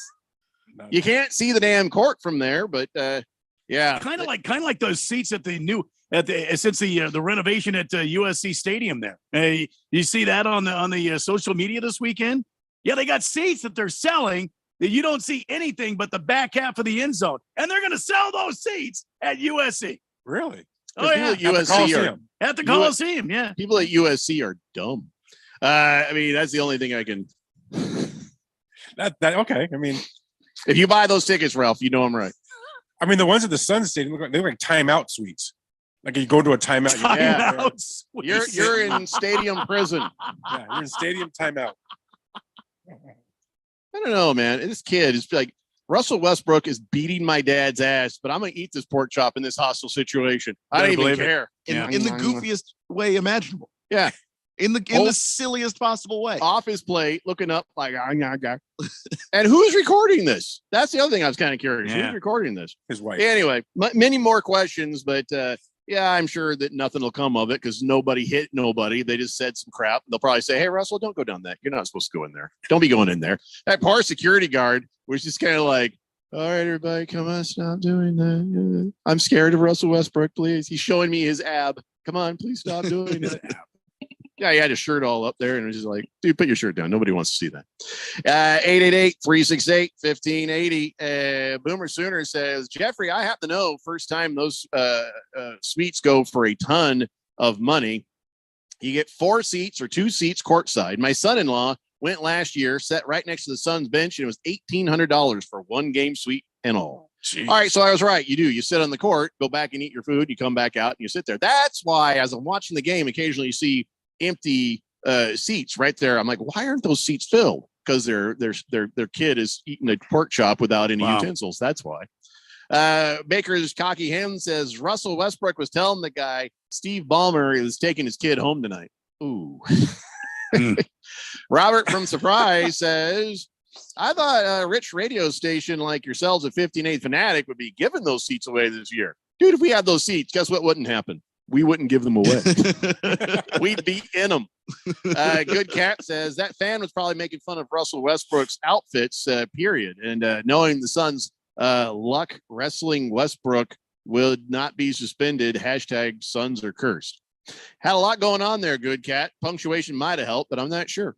Let's see here. Big George, don't send me links. I don't know what this is about. Oh, he says, by the way, Keon, you're wrong. They reseed after every round of the NFL playoffs. You know, the sport you claim to know so much about. First round only, not every round. He's wrong.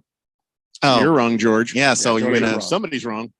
Who's wrong? Reseed after the wild card. Yeah, That's I it. will acknowledge that I missed the wild card thing, but Big George, You're wrong. You're wrong.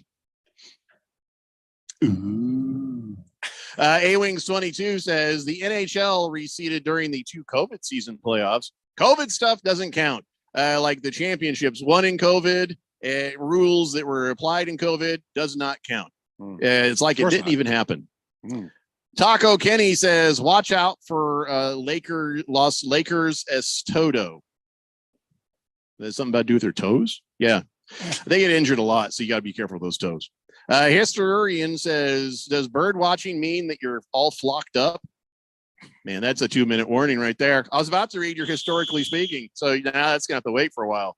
That was that was one. Yeah. Quiet Cannon says KD and Booker cold as hell in the first quarter. We better not see that again. We'll be okay if they start hitting 3-pointers at their usual pace. They'll be all right. Yeah, well, again, it's just, I'm saying this. I said this in the last hour. It's about the chemistry. It's about the fact they've only played 10 games together. And, I said when they picked him up, the day they picked him up, I said, I don't know if I expect too much out of them in the playoffs because they don't have enough time to really gel. But the next year, that's going to be, I believe, something special.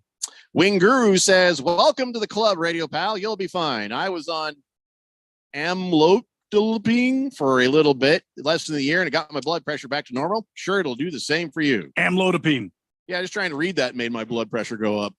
By the way, my blood pressure was up so high Friday, I couldn't even do the show. I mean, we're talking like NBA All-Star game type of numbers. You know what I'm saying? It was way high, like 190 something. Raven Kid says paying Ayton and Paul $30 million a year to come off the bench. Genius. How about they do that the rest of this round? Genius. Yeah, you know what? I'll be honest.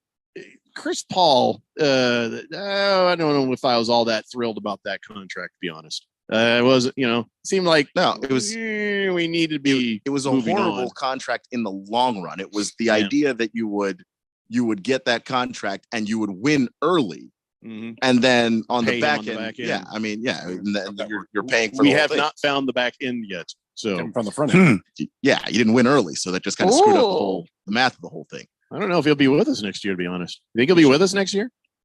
Chris Paul? You think he'll retire? I doubt it. Yeah. I doubt it. Bruno Baller says apparently the NHL prior to 2014 would reseed in the postseason with the highest seed playing the lowest seed remaining. Good Cat says voice text, period. I'm driving. I don't want to get in an accident. Well, I appreciate the effort, Good Cat. Got to keep practicing that voice text, though. Chris Paul makes $30 million next year's base salary. He's not retiring. Yeah, would be my guess. Cabana says there's a shortcut to the locker room through the club area. It's 2 minutes shorter for the players, but they're not supposed to go right into the suites. I think that's the kind of point. You can walk by that suite. You should be going in that suite, is all I'm saying. Now, the guy maybe had it coming. Maybe Russell Westbrook was 100% right. Not like he's ever been petty about anything before, ever. Do we want to talk about the Timberwolves and Nuggets? That was a blowout. That was probably one of the bigger blowouts of the weekend. It was the Nuggets beating down poor Donnie's team. No wonder we haven't heard from Donnie today. I mean, man, he got skunked by almost 30 points there by the Denver Nuggets. Is this going to be the Nuggets running the table on the Timberwolves, or is this just a bad night for them? Holy crap, they only had 14 points in the third quarter. That's a sweep. Oh, man. No, they're done. I mean, you've got a potential MVP in Nikola Jokic and the guy that everybody forgets exists, Jamal Murray, because he's been injured for so long. I can understand why you would. But he was so awesome before he got injured. It's wild to me that he's on that team. He is playing at an all-star level, and nobody talks about the dude. He's here. Just 24 points for Jamal. Nothing serious. CK says, Keon, only 15 of that 30 mil is guaranteed next year. So you just cut him loose for the 15 and go on with your life. I don't know. I mean, you're going to need a fresh new point guard. Yeah. We needed a fresh new point guard right now. I'm not going to lie to you. I thought at the trade deadline, that was something that they were really going to push for. And I understand you go and get Durant, but I mean, I don't think anybody wants the old man. Well, the thing is, when you make those trades, a lot of times you find teams that know they're not going to make the playoffs, that maybe have young talent, but they're looking to rebuild maybe through the draft. And you send them bad contracts. And in return, maybe you send them send you quality talent. They send you some picks, but you send them send you some talent, but you also have to give them some picks. You also have to give them stuff to eat that contract. But you're already operating in a world where you're in win now mode.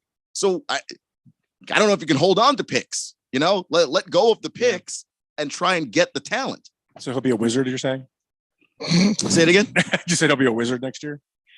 Well, no, because the Wizards aren't rebuilding. Well, they'd be perfect then. Jeff, you were right to a point. This is what has to happen, in my opinion. With the Lakers, since I'm from a team that always has superstars, what they had to do every time they do that is you have to find the pieces around them. And the Phoenix Suns haven't done that this year, obviously. Mm-hmm. So you're right. They're not going to go far this year. But next year, if they can find the right pieces to put around them, they can be competitive and potentially go all the way. But until they do that, I think they're kind of going to be a little bit of a train wreck. Okay, so first, I'm not saying that the Suns can't still get it together and win this year. I am. I'm saying I didn't expect that the moment we got Kevin Durant. And so there's still hope, and I think you're just trolling. But as far as Chris Paul goes, I really thought, like Keon, that we probably would have done a little more. Cam Payne is a good bench guy, but he's not the guy I think that you look to start as a point guard for this team. And that's what we need to find. And we're running late. Let's take a break. We'll come back. A few more comments about the playoffs, then we got to move on to some other stuff. It's the Daily Blender here on 1580, The Fanatic. Business people like it straight and to the point. So here it is. Bruce Jacobs here to tell you take control of your utility expenses by calling Harmon Solar right now. They can save up to 80% on that monthly electric bill with zero down and no payments for 12 months. Level your energy costs, protect yourself from inflation. How's that for straight and to the point? Here's more. Harmon Solar is a local family-owned company that uses top-of-the-line equipment. Call Harmon Solar 800-281-3189 or go to harmonsolar.com. My brother-in-law died suddenly, and now my sister and her kids have to sell their home. I knew we could not put off getting life insurance. An agent offered us a 10-year, $500,000 policy for nearly $40 a month. SelectQuote found us identical coverage for only $18 a month. Call SelectQuote at 1-800-452-5050 or go to selectquote.com now. That's 1-800-452-5050. Full details on example policies at selectquote.com/commercials. If you're not spending every waking moment checking us out online, Oh, you better have a good excuse. yeah, we've loaded up our website with the stories, pics, video, podcast, commentary, and more. The kind of stuff you love. Hey, it takes a lot of time to post all this junk. And you'll love every bit of it. Very well. Or at least most of it. It appears that the website has become alive. Hit it now. It's on the internet. 1580, thefanatic.com.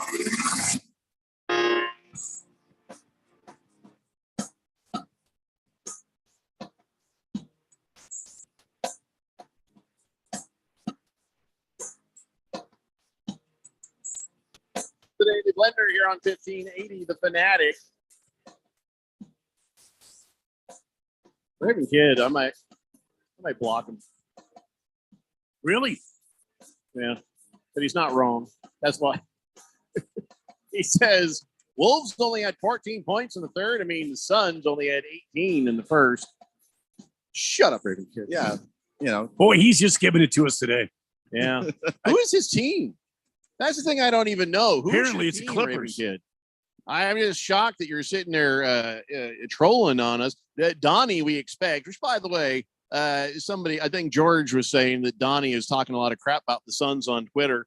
Plank eye much, Donnie? You know, your team got blown the L out, man. We only lost by a handful of points.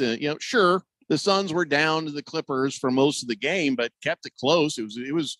You got to admit, it was entertaining. It was, I never felt like, for me, anytime you're watching an NBA game, a 10-point difference, one way or the other, can easily be taken care of until you get about to the 2-minute mark.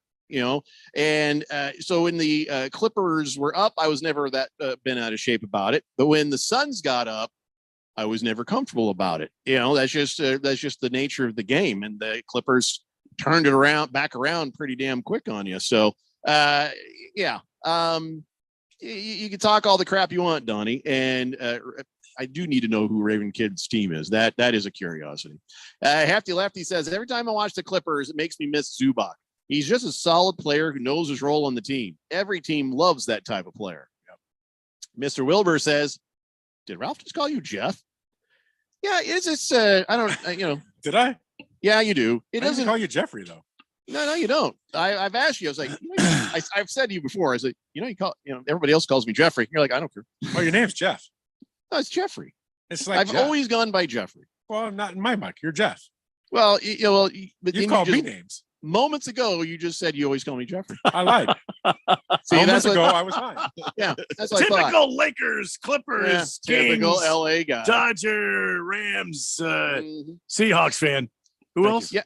Did I hit them all? I've told the story before that I was Jeff back when I was in junior high, but then there's a bunch of Jeffs, and then I always got whiplash. Everybody, what? Every time somebody say Jeff, so I stood up on a table in science class and said, from here on out, I will only answer to Jeffrey. I'm tired of having to look around every time somebody says Jeff. Everybody's like, yeah, okay, whatever. So you're And after that, everybody just called me Jeffrey. I wasn't trying to be like frou-frou or nothing. It just, I got tired of whipping my neck around. Good cat. We're going to get to that in a moment. He's wanting to talk football. Raven Kid says, I'm a Kawhi fan. Yeah, Clippers. Yeah. Mm-hmm. You just, He's not going to give you a team. yeah, that's, Well, he's a Raven fan. That's bad enough. yeah, I guess. Does Baltimore have an NBA team? No. No. Do they have an NFL team? Well, their NBA team is Washington. Damn. Just don't know. Yeah. By the way, so watching the basketball yesterday, I didn't get. Did anybody on Saturday get a chance to see Warriors and Kings? I missed that game. I was so bummed out about that. Yeah. What happened there? The Kings just so damn good. They're gonna. I mean, this is probably gonna be a long series for them, right? I mean, or is it just the Kings are just ultimately better than the Kings Warriors? are a good ball club, man. Don't rule them out. I have been saying it all year. The Kings are really good. Now, I don't think that they're so good they're going to sweep the Warriors or anything. This is a long series. It was a very close game. It was back and forth until the end. Kings win by 3. But yeah, this is a really good basketball team. Mike Brown, another guy that once upon a time coached LeBron James, and people thought that he was only good because he was coaching LeBron James. No, he's a really good defensive coach. His teams play defense. And so, it's hard to stop Steph Curry, but they did a really good job of slowing that team down at pivotal points in the game when they had to. And De'Aaron Fox is an amazing basketball player, and more people need to watch this dude. I mean, he's got the speed, of someone like a John Wall, but he's developed his game to the point where he's a really good shooter. You can't leave him open when he's out there beyond the arc. So he's made that problem, tenfold when you add Sabonis and what he's able to do and help that team. And I just really like the way that the Kings are constructed. And I don't know if they're going to win this series because they're very young. Mm-hmm. And I just think the playoff experience in Golden State is a lot, but they're going to win some games in the series. Yeah. And I mean, the score was just 126 to 123, and puts the lotion in the basket. Makes a good point. There were 25 lead changes in that game. Yeah, so, back and forth. Yeah, it's probably going to be like that for the entire time. So that's fun. Of course, I don't mind as a team who's hoping the Suns go forward. I don't tire yourselves out, guys. Go ahead, Kings and Warriors. Tire yourselves out.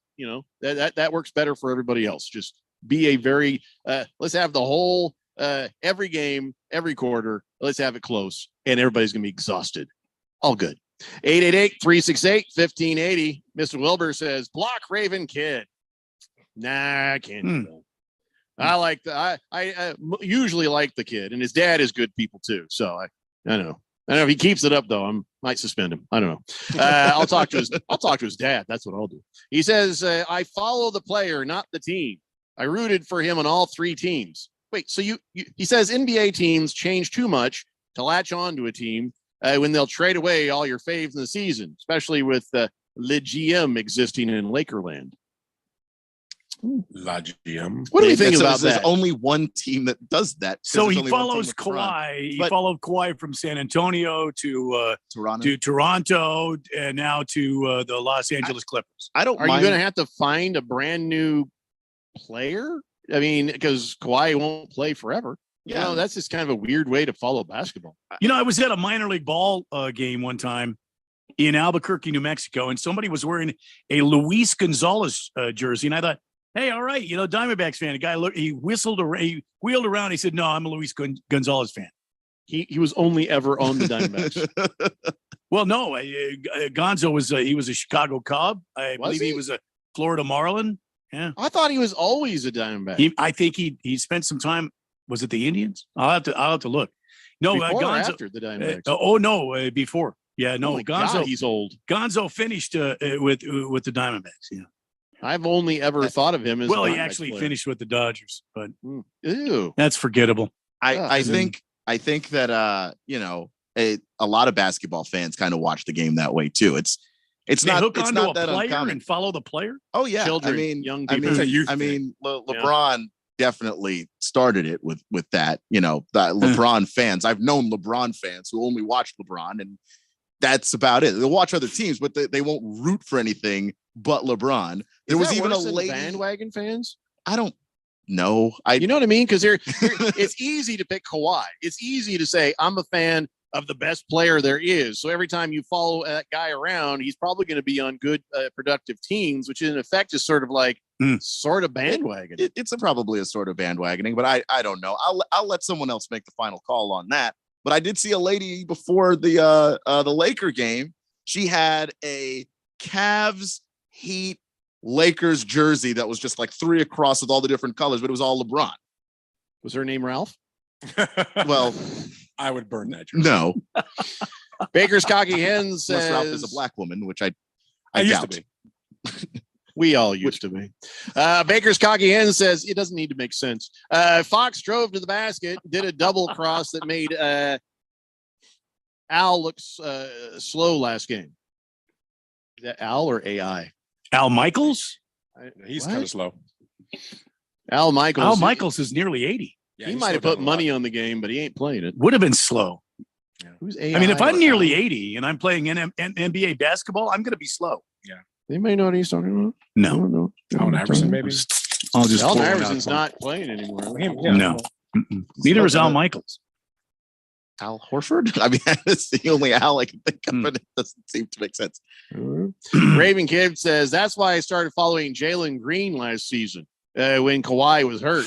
New, young, exciting player, gave me a reason to watch, gave me a new player to cheer for once Kawhi is done. So he's transitioning now. There's some men out there who overlap their gals, which is wrong, by the way. It's wrong. You shouldn't do that. But so Raven Kid is just doing the overlap. There you go. It's weird though. I don't know. I find that I don't weird. like it. Yeah. Wing Guru says Mike Brown is a good coach. Mike Brown. But Sacramento is ranked 25th in the league defensively. Yeah, because they're a bit on the smaller side and they play a higher tempo. So you're just going to give up a lot of points if you're gonna play at the tempo that they do. But yeah, Mike Brown's deeply underrated. Mike coach, Brown. I have a question for Keon. What's this whole beam thing that they do over there? Like it's a thing that they started doing, right around the time they got good. So whenever they win, they've got this giant kind of lightsaber light that they shoot to the night sky. Yeah. And then they win, and then someone goes over to the button and they say light the beam, and then they light the laser beam. Yeah. Because it's the Kings, I always called it the blue light special. It's a laser. Yeah. It's a Kmart deal. That's all that was, is the Kings. But now all of a sudden, they're great. Good for them.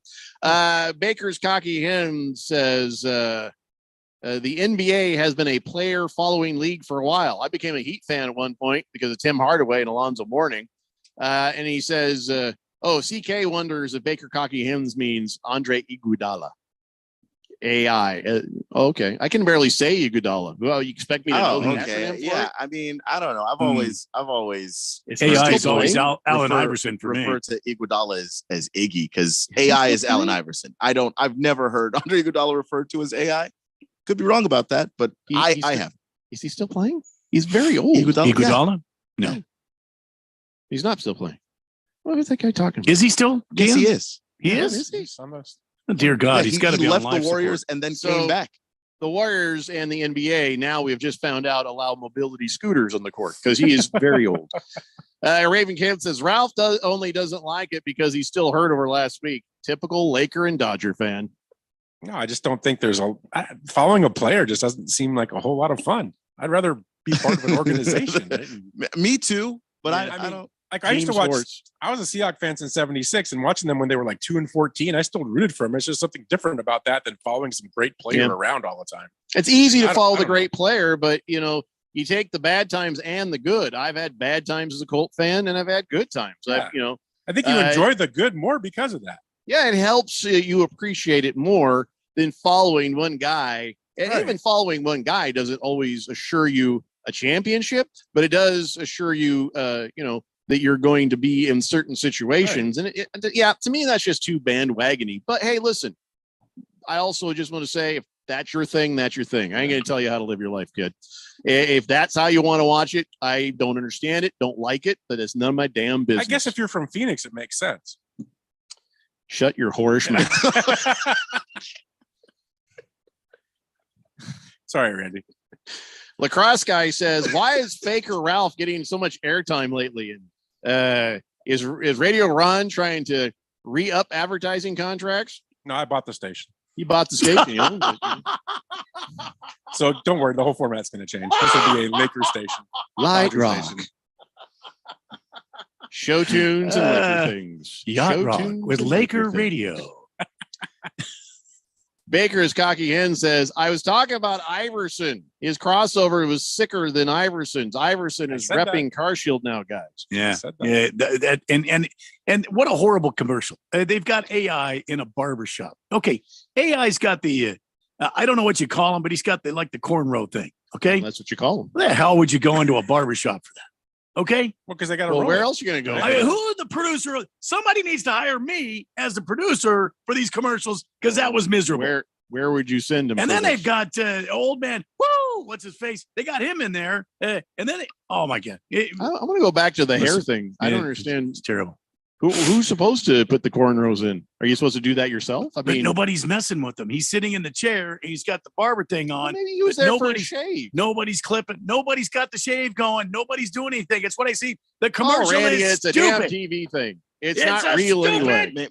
Maybe he's getting just lined up potentially. Nobody's. maybe- That's the problem, you guys. Nobody's got any implements around him. Nobody's doing anything. He's just sitting in a chair. It's awkward. That's all I'm saying. I didn't think that hard about it. So now I will. Now I will. Here's Randy rewinding like 7 times. You see that? I don't see scissors. Do you see scissors?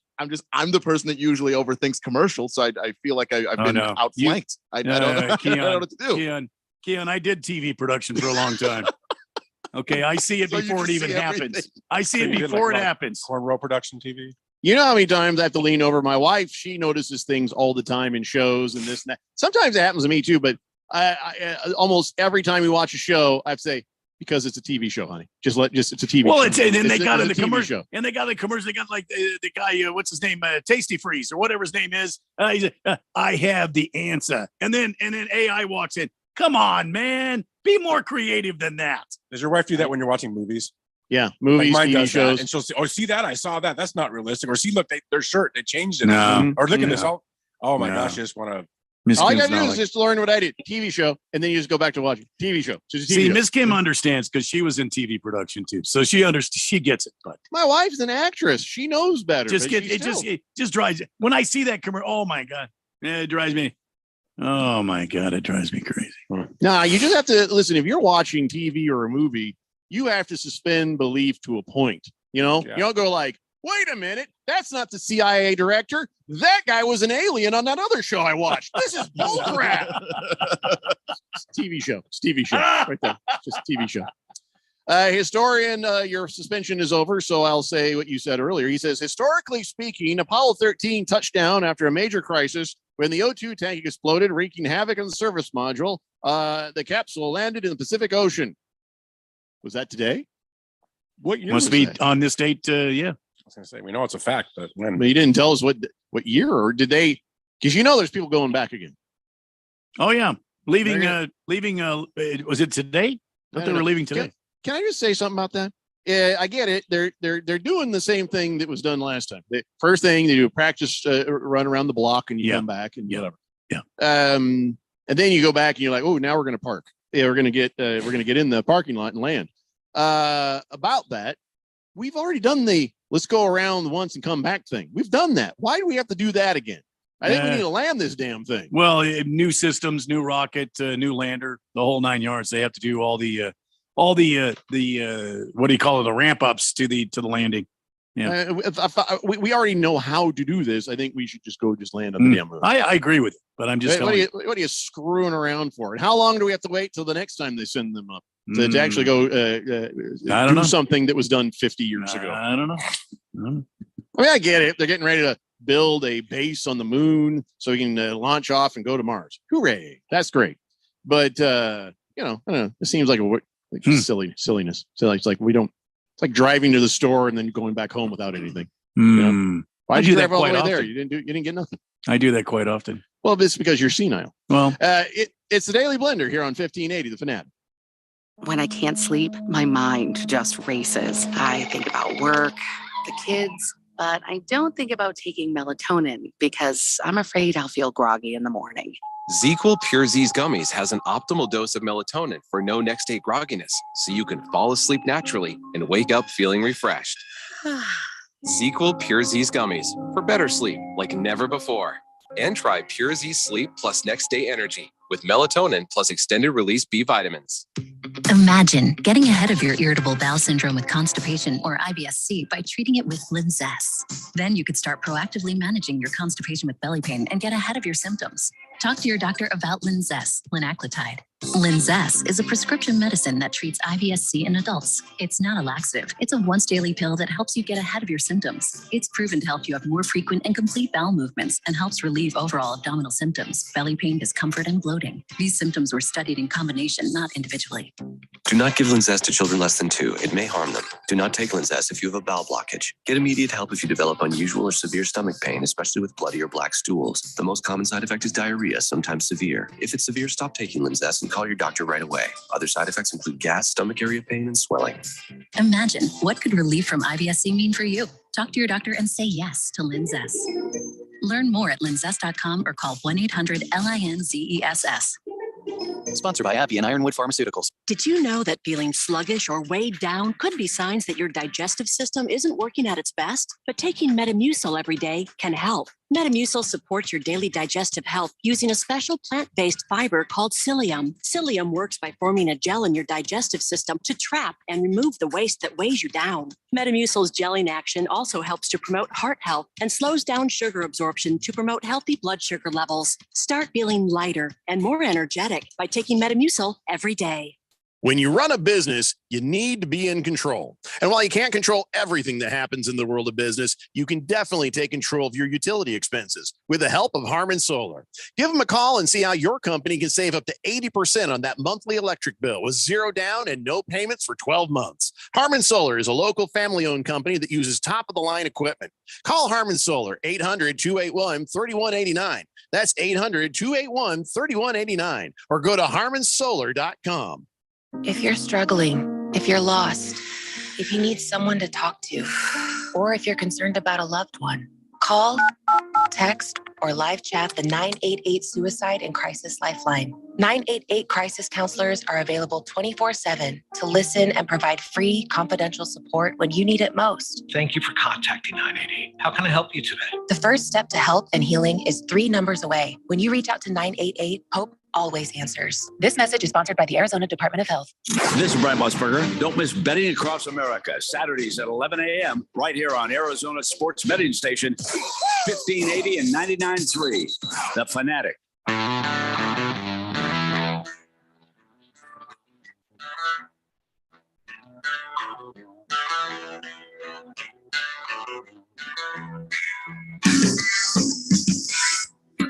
Pleasure here on 1580, the Fanatic. I'm just saying that whole thing, you just driving around the moon and coming back. That's like me driving over to Randy's house for our shindig this Sunday. Oh, yeah.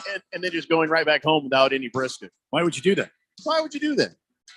Just say, Ralph, you're still coming to the shindig Sunday, right? You coming? You bringing Pippi No Stockings with you? Yep, I'll be there. Excellent. Here. All right. Are we calling it the shindig? Yeah, we can call it whatever you want. Oh, I just want to call it the shindig. I've All never right, been let's to a call it the shindig, shindig. to be honest. Yeah, I don't even know why they call it a shindig. Shindig at Randy's house. Yeah, tell us, I gotta look- what can we bring, Randy?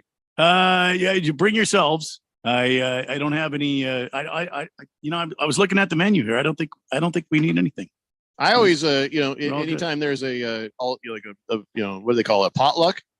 I just bring a bag of Skittles. It's not a potluck, and you can bring Skittles if you want. I'll bring All blood right. pressure medication. Yeah, well, the BP. I've got plenty here at the house. Now, so. we all have some, but Can divvy it up. Keon, you're still planning on being there, right? You're bringing the lady with you. Yeah. Excellent. Yeah, I'll bring some extra blood pressure medication for you, Keon. So you seem easily excitable lately. So I figure no, I'm good. That's a club that I actually do not want to be in. Is the blood pressure medication club? I'm going to as if you have a choice. I'm going think to. I do. I'm going to get some Buffalo Trace whiskey. I hope you guys are open for that. Nice. Have that for you. Nice. You guys have any special requests, Ralph, Keon? No, just Keon. You want some sort of like light seltzer or something? He's got some watermelon. I will spritzer. I will drink what you have there. Little wine spritzer for you. If I see White Claw, I'm probably going to leave. I'm just going to walk right out. Yikes. I mean, just are the three of you up for agrees. Are the three of you up for a cigar with me? Because I will be partaking. Oh, yeah, absolutely. All right. I'll watch. You no cigar for you? I don't smoke. Because Okay. Ralph is a communist. I don't either, but I do have a cigar on occasion. I only smoke illegally. So no. Well, hello. Good cat Ralph's like says, illegal is the best flavor. Cecil sounds excited that Keon was coming over. No, Oh, I think yeah. he's Yeah. more upset about Ralph, I think. Yeah, I think so. Yeah. Cecil does not like the Lakers. Doesn't like the Lakers at all. I should warn you, don't wear any Lakers stuff or Dodger gear. Average Joe says, what time am I showing up at Randy's house? A quarter after 11. Wilbur says, Chief Astronaut Randy White. Yes. I love that. Raven Kid is still like, hey, let's not get it twisted. Kawhi started as a role player. Nobody expected me great, but he was. I still have my favorite teams for all the other sports who I follow through thick and thin. I just choose to follow basketball like this. Hey, kid, who's that? Who's that NBA team in Baltimore again? I mean, well, yeah. Who are your teams, Raven Kid? We know you're a Ravens fan, but we don't know what else you follow horribly. 888-368-1580. So one more thing, and I alluded to it earlier. Do you guys them damn Dr. Pimple Popper spots that were on? Oh my God, yes. Sweet Jesus. Yeah. You guys ever watched that?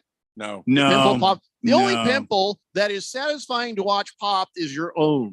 There's, when you're a kid, you're like, oh my God, that was amazing. But nobody wanted to see it. You don't want to see anybody else's. Oh my God. They had the guy with the big old lumpy head. I'm like, that mofo has antlers coming out. Yeah, and he just rubbed his head on a tree till the things start to pop through. That's what he needs to do. Have you seen any part of that show? This sweet little gal walks into the room and this guy's got some hideous growth, somewhere on his body. And oh my God, it's absolute terrible. I'm changing the channel with the first moment I hear the word Lance. I'm out. Whether it's Armstrong or a Zit, I'm gone.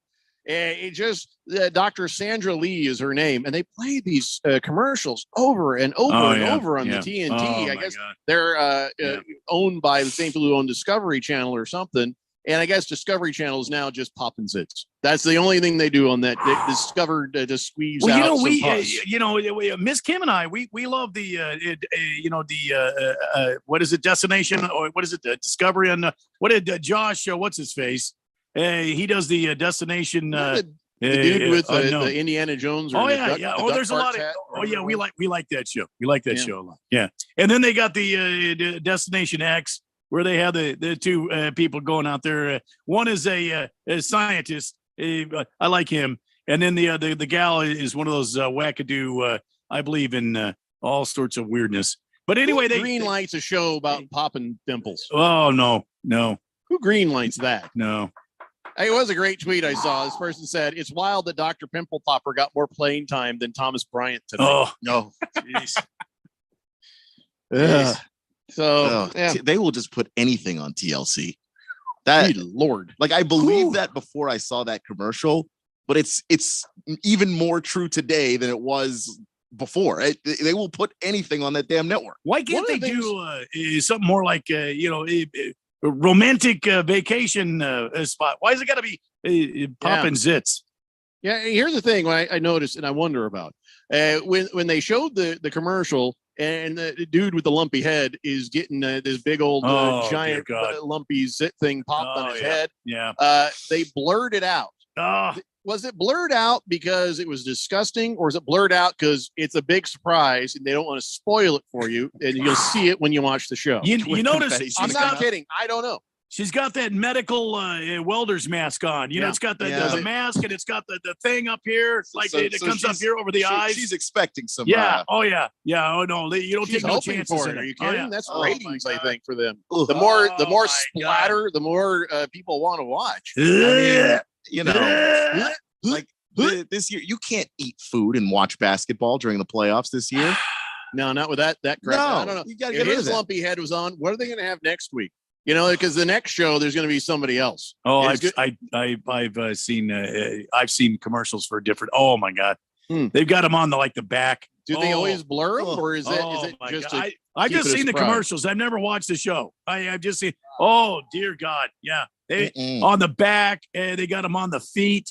You got somebody's foot up there, and it's all deformed. It's got all them things that I'm gonna have to lance that. Oh, you want to look away? No. Yeah. Is anybody? None of us have watched it. It sounds like, or no. You watch it? My daughter watches it. Oh dear God. Oh, sweet Jesus. If you watch it, somebody text in and tell me why. Are you trying to lose weight? I just don't. Wow. 2311 says ingrown toenails will be next week. By the way, this is a texter who has yet to claim a texter nickname for themselves. So 2311, let us know who you are so we can get you in the system there so I don't have to call you numbers. 2311 are they a NASCAR fan? Because that's a NASCAR team. But that's 20 just the name. That's just the last Michael four Jordan. digits. Michael Jordan, Denny Hamlin's NASCAR teams, 2311. I'm not giving you the whole number, but they're from here. So. Yeah, no, I get that. Navy Brad says TLC should do the show Blender After Dark. No, it'd have to be on something like HBO Max or something. Look at this! Look at this guy. He just chose his own nickname, and it's a good one, guys. All right, Bad Fish. Bad calls Fish. himself Bad Bad Fish. Fish. All right. Bad Fish. Bad Fish. What you gonna do when I type your name in the system and it saves for you? No, there you doesn't go. work. No, My song. You shut up. Mhm. I like it. So Bad Fish. There you go. You don't have to tell us you're Bad Fish every time. Now I know it's you. And welcome to the program, my Bad friend. Fish. Okay. Bad Fish. All right. So let's talk some baseball. Can we do that? Please. Or was As I long as doing we're not something else? talking pop and pimples. Yeah. Ah. Ah. But you know, if it's yours, it's a little satisfying.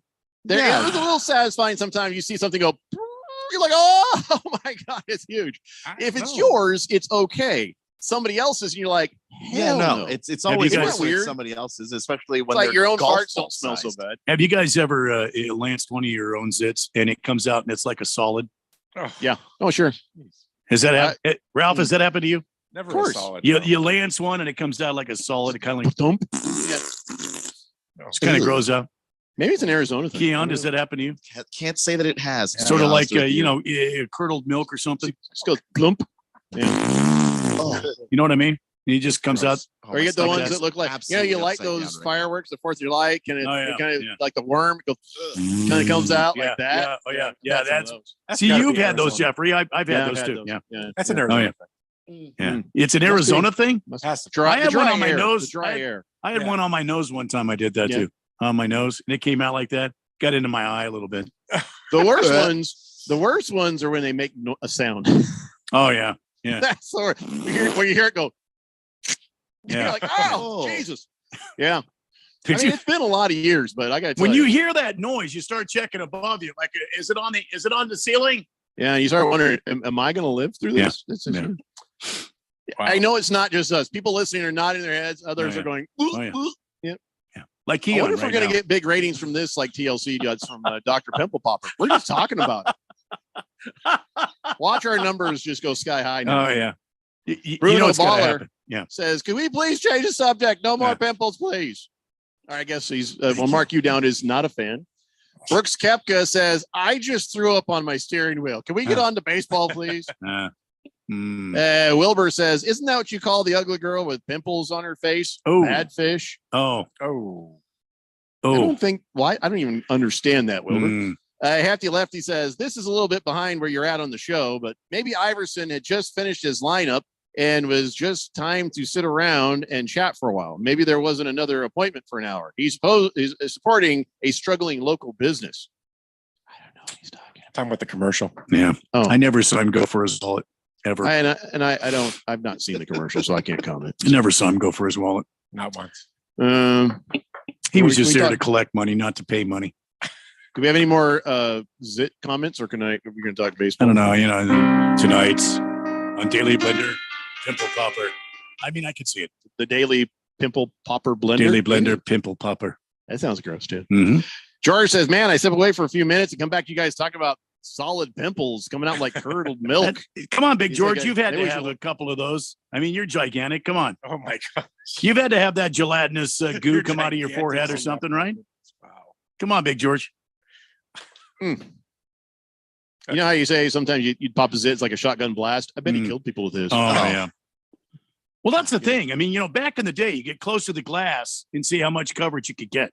You know? God, what? You didn't do What? that? Kim? No. The hell's the matter with you? You didn't try to aim at yourself in the glass, try to work one of those babies out? No, I was trying to get it over with. Just Headshot. like that, and it comes out? Like, it was satisfying to do, but I didn't enjoy it. Like I wasn't. Bliss Way says, "Wow, was Bad Fish's fish behaving? That's how they came with the name." Bad Fish says, "No, that's what we call Butterface. Everything Butterface." The Tom says, "Please, enough with the Zit popping. Get Wreck-It Ralph answering Davy Johnson questions again." Yeah. Hefty Lefty says, "Honestly, though, now I do actually kind of want some tapioca pudding." Oh. Heavy Metal Maniac says, please stop with the pimple popping. All this talk is giving me pimples. Yeah, we're hearing from a bunch of texters. We haven't heard from in a while, so that means it's working. Yeah. We're going to get ratings. Hooray. I don't make it back from break. You know why? It's the Daily Blender here on 1580 The Fanatic.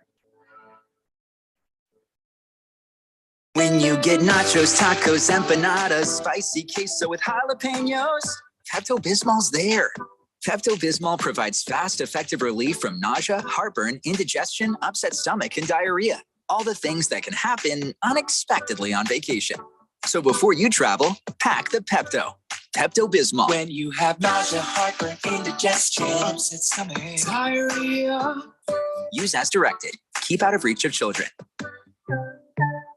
Seems like everything is going electric these days. Electric cars, electric trucks. But what you save on gas, you pay for with that electric bill. With all these things being plugged into your house, wouldn't it be nice to save up to 85% on your monthly electric bill? Well, you can do that with zero down and no payments for 12 months. Call Harmon Solar. Harmon Solar is a family-owned, woman-owned local company that uses top-of-the-line equipment. Call Harmon Solar, 800-281-3189. That's 800-281-3189. Or go to harmonsolar.com. Imagine getting ahead of your irritable bowel syndrome with constipation or IBS-C by treating it with Linzess. Then you could start proactively managing your constipation with belly pain and get ahead of your symptoms.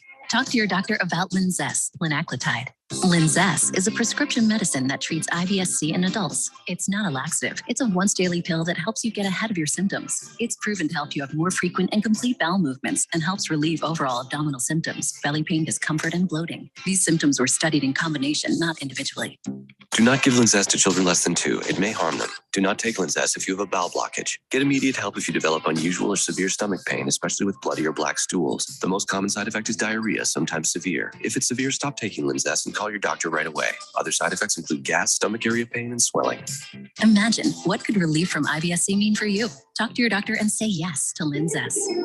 Learn more at linzess.com or call 1-800-LINZESS.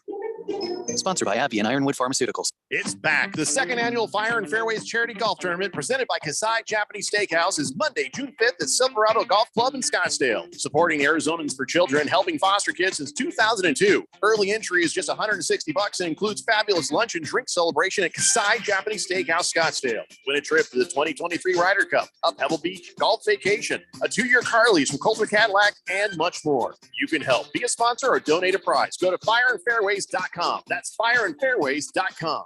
When life gets overwhelming, but you just don't feel like talking, help is only a text away. Trained and caring crisis specialists are available by text 24/7 to assist with suicidal thoughts, substance use issues, depression, anxiety, and more. You are never alone. When you need help, please text HOPE to 4HOPE. From anywhere in Arizona, text the word HOPE to 44673. This message is sponsored by Solari Crisis and Human Services. KQFN Tempe. Also transmitting on K25CD Phoenix at 99.3 FM. And K24EU Fountain Hills at 95.9 FM. It's time for the third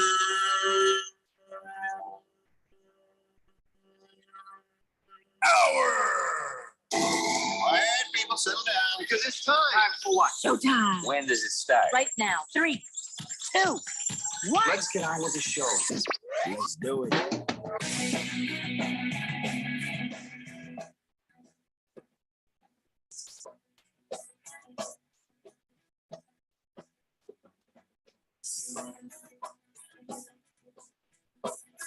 I think I'm live.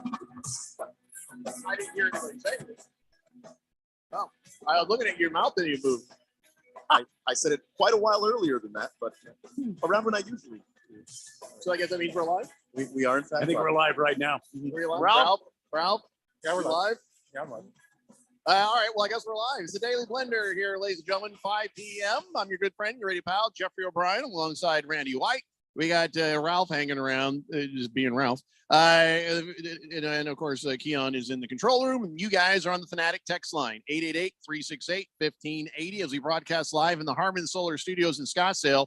And Donnie, I guess I missed this. I did not do this on purpose, and I apologize, but I guess he texted in at 3:30.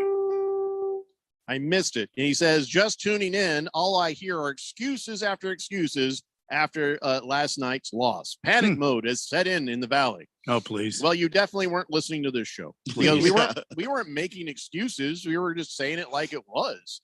It was just they could not get the offense going. Sometimes they played some brilliant defense, but they just weren't clicking on the offense. That's all. Nobody made excuses. Look, Suns got beat. The Clippers played a good game. That's all you can be said. We move on to game 2. The Suns played a good game too, not as good as what you wanted them to play. Even if they'd have won that game, we'd still be sitting here saying, yeah, that was rough. It was rough last night, and it was nice to see the matchup of Kevin Durant going up against Russell Westbrook or, sometimes Leonard. But yeah, I don't know. I just no, nobody made excuses, and that just proves you weren't listening, Donnie. So go troll somewhere else. 888-368-1580. Are we ready to talk baseball? I don't even know if we're going to talk football. We have to talk some football. We're going to talk about the NL West division leading Arizona Diamondbacks. Let's do it. Yeah, well, we can, but the Dodgers and the Diamondbacks had very similar weekends. The Dodgers were only able to get one win off the Cubs, and the Diamondbacks were only able to get one win off the Marlins. And so now here we are, exactly where we were last week, with the Diamondbacks just up one game over the Dodgers. And yeah, so they're 1-2 in the NL West. That's just how it is. Who knows how long that's going to go, or even what's going to happen next. Do we have any games going right now? Right now? Check my thing here. Yeah. Diamondbacks are up 1-0 over the St. Louis Cardinals, and the Dodgers play against the Mets later on tonight. Ooh, damn. Yeah. Told you April's going to be rough. So, but hey, congratulations to the Rays. They at least tied the record for the 13-0 start. They lost to the Blue Jays. Then they got a taste for losing, and they lost again to the Blue Jays. Yeah. So, hey, you got 2 weeks in the season. You didn't lose a damn game. Congratulations to them. That is a hell of an achievement. What that means at the end of the season, who knows? Are we looking at the Rays to be a big factor, or was this just kind of a, they had some easy schedule, and they just kind of survived the difficult parts? What does this really mean for the Rays? Rays are a good young team, and I think they have the pitching that they can establish a long run. I think these guys are going to be a factor like they are. It seems like every year they're always around. We'll have to wait and see. Long season. You still have to, you got to deal with the Toronto Blue Jays. Toronto's a damn good team. They can hit. And if they get some pitching help and they get some bullpen help, this team could be contenders for the World Series this year, in my opinion. Then you got the Yankees. The Yankees are going to be around. So the surprise team for me is the Baltimore Orioles. The young skipper, a young ball club. They believe in what the skipper's doing. They have a little luck. They have some games where they can get some pitching and some timely hitting. Baltimore could be in the mix as well, but don't count out the Texas Rangers, ladies and gentlemen. In my opinion, Texas Rangers are for real. Bruce Bochy's the new head coach.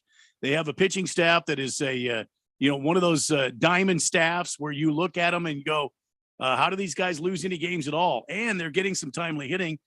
Can it last the entire year? Look, we're only 2 weeks in. Everybody relax. Let's settle in. Let's wait. Again, I say you'll find out around the All-Star break what kind of a team you have, what kind of races are shaping up. That's when you really learn what this ball season is all about. Yeah, but you can sort of get a vibe. You can get a feel for things going forward. Ralph, of course, is grimacing because the Dodgers are not living up to his expectations. No, it's not that. Like I said last week, it takes about 50 games to kind of see where you're going. Toronto, 13-0 is an awesome thing. I don't think that's going to last with them. I think you're going to see them fall back into mediocrity. I think they're a good young team, but they're not what they are right now in reality. You're saying Toronto? I'm sorry, you're saying Toronto, Ralph? Yeah. Okay. Bruno Baller. I'm sorry. I meant Tampa. I'm sorry. Bruno Baller says, didn't Jacob deGrom go to the Rangers? He did. Yeah, he did. And he's got some support around there.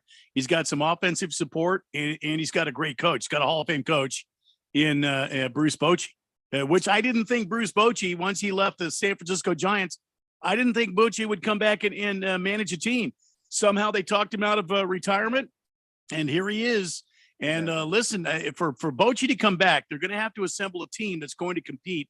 They're not going to get Bruce Bochy to come out to have a mediocre team. So you can watch the Rangers all summer. We'll see what they've got. But I would venture to guess this team is built to win and win now.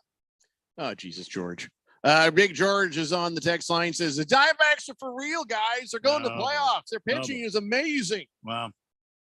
Oh, well, we are talking about the man who 3 games into the season wanted everybody fired and or traded. So I feel like you still want everybody fired, but he's going to say, I want the staff fired, but the team's amazing. That's what I predict George will say. It's a good young ball club. I like the way these guys were form fitted for the Diamondback system. They came up through their farm system, and then they've added some veteran help. I'm not sure how long this veteran help is going to help them. Yuri Gurriel, I'm not sure how long he's going to last. I mean, he's got a history. The kid they brought in from Seattle, the former rookie of the year, I forget his name off the top of my pointed head, but he's got a history of injury. Can the Diamondbacks stay healthy? Can they get timely hitting? And can they continue to get them on, get them over, and move them around and score runs? That, for me, is going to be the key for this team.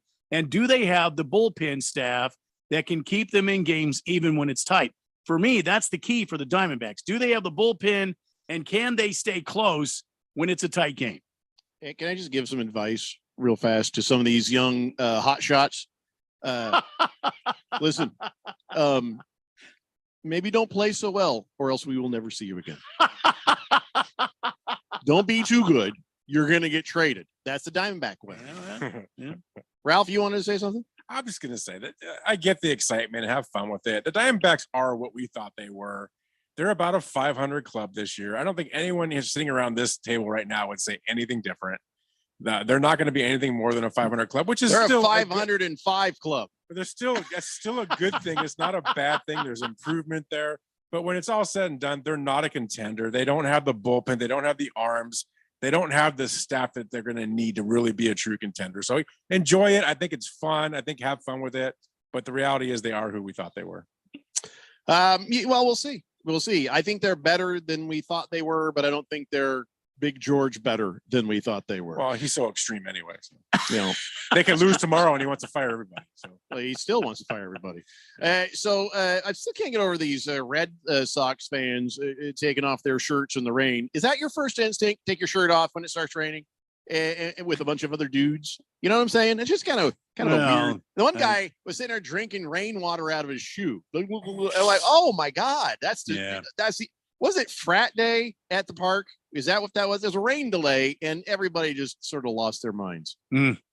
I still remember, when I was a kid growing up, I remember times when, the NBC Game of the Week with Kurt Gowdy and Tony Kubek calling the game, and I would sit down and I watch, and there'd be a rain delay going on, and you'd see guys, ball players out there. Slide. I remember Rick Dempsey going out one time and playing on the cover, the infield cover, and it was just raining sheets wherever it was. I think he was with Baltimore then, and he was out there calling a game, and he was sliding into bases and stuff like that.